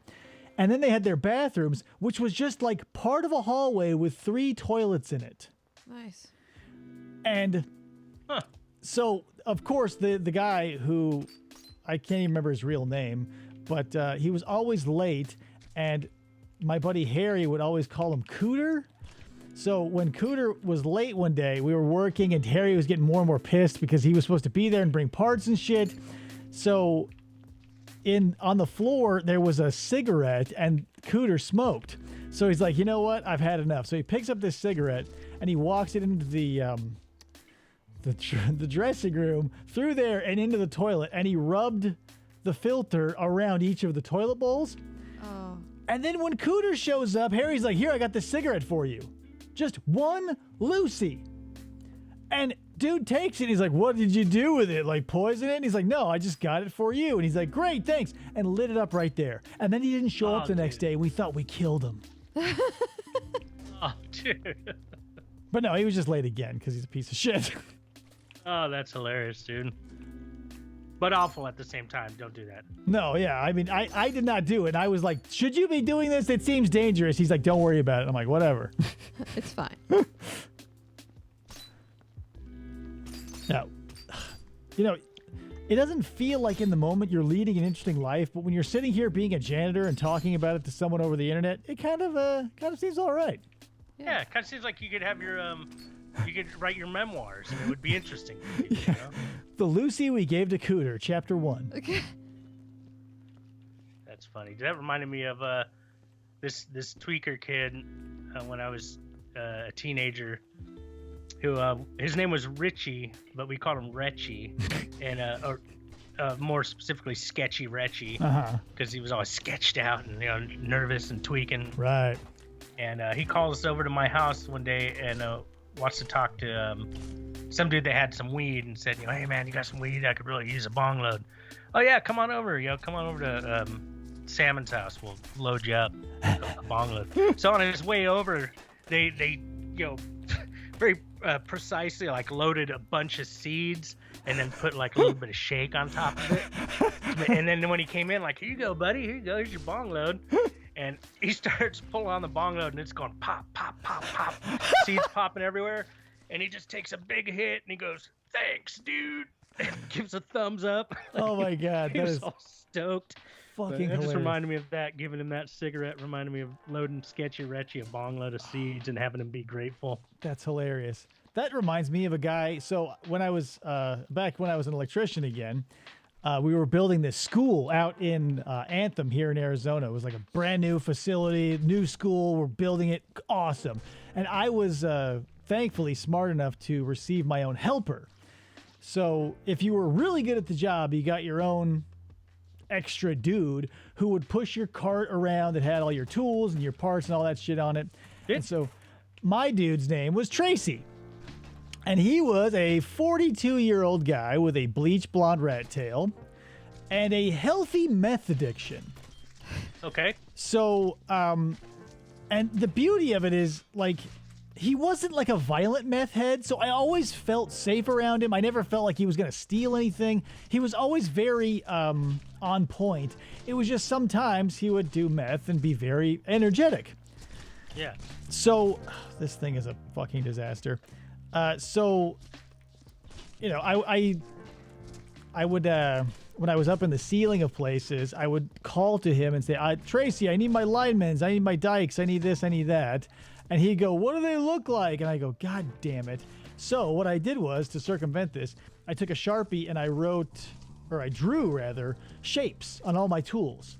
So I'd say, Good. Tracy, I need the triangle. Tracy, I need the circle. I need the rectangle. I need the diamond. And it worked fucking perfectly. Nice, dude. And all that being said, he was the type of person who you could send on wild goose chases too if he was being annoying. So, like sending him to go find the bowling alley on a ship or something? yes. So and you'd also do this to newbies, but you could only do it once. But Tracy, you could do it basically every day. So one day I wanted him to just fuck off because I was in a bad mood and he was, snooted out and totally speed freaking. I said, Tracy, go get me the metallic flex bender, please. Now, if you're an electrician, you know that flex is a bendable cable and you don't need a hydraulic flex bender like I asked him to go get. Well, after running around the job site for like 40 minutes, he finally landed on my boss, the foreman, whose name was Chuck, and got yelled at for so long because he was looking for something that didn't exist. But he got yelled at, not you. Yeah, because he's the one asking for it. Because, and I could hear it too, like the boss, Chuck. He's like, God damn it, Tracy, you know that thing doesn't fucking exist. And so he came back all hangdog. Oh, dude, that's funny.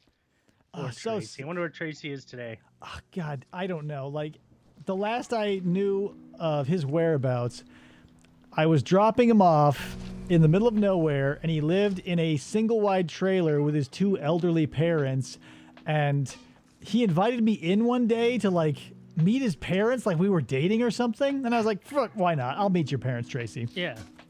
So I go in there, and these two normal-looking old people, you wouldn't suspect that they, would raise a meth head, but there they were, these two pretty conservative-looking, classy little old people, and they, the shame on their face at everything that came out of his mouth was hilarious, but also very sad. Oh, yeah. Because they lived in this thing. I can imagine. It was Quail Run trailer park right outside of Florence where we live now. And he's like, oh, can I get you like a Mountain Dew or something, Dave? And he's like, doing that weird tweaker, wobble that they all do for some reason. Yeah. And they're like, so you work with our son, huh? And I was like, yep. They were like, I'm sorry. Yeah, they're with their eyes. They're saying we're sorry. Yeah, it was basically like a constant eyeball apology. But hell, I would do it again if he asked me. Oh, that's classic. Oh boy. Well, tell you what, Mr. Salmon, it has been 2 hours, and I promised you an hour and a half. So We're good, man. This has been fun, man. Thanks. And we're almost cleaned up here. What happens when we clean this place? So after everything that we can see with the naked eye is clean, that's when we take our sniffers out and find all the stuff that's small that we missed. We still have a lot to do. Which would be like probably another couple of hours. All right. Well, I'd love to join you again sometime because this is actually a good way to have a nice conversation with two cool people and at the same time be getting something accomplished. Yeah, you feel like you're doing something for somebody that maybe that doesn't exist. But still, always fun, always glad to have you. So I'm going to go ahead and pop over here. So now I want to thank you, the viewer, for coming and watching and listening. It has been super fun. Big Salmon, as always, is the perfect guest. Awesome. Thanks, brother. Dee Dee, thank you for showing up. You're welcome for the stream. Kayla, RJ already fell asleep, but you know what? Ashty, Matt Willis. Yeah, everybody who came, I don't know your name because I wasn't paying attention. I'm bad with names, but thank you all. Yes. It has been great. Let me go ahead and tune down this lo-fi, and we'll catch you next time on another episode of, I guess this is Game On from FFOPradio.com, which I forgot to say at the beginning, but that's the shit that goes. Bye!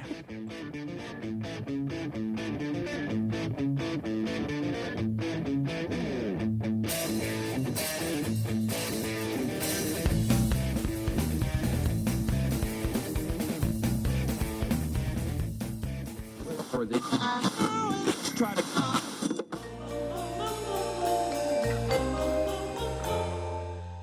Fistful of Podcasts Radio.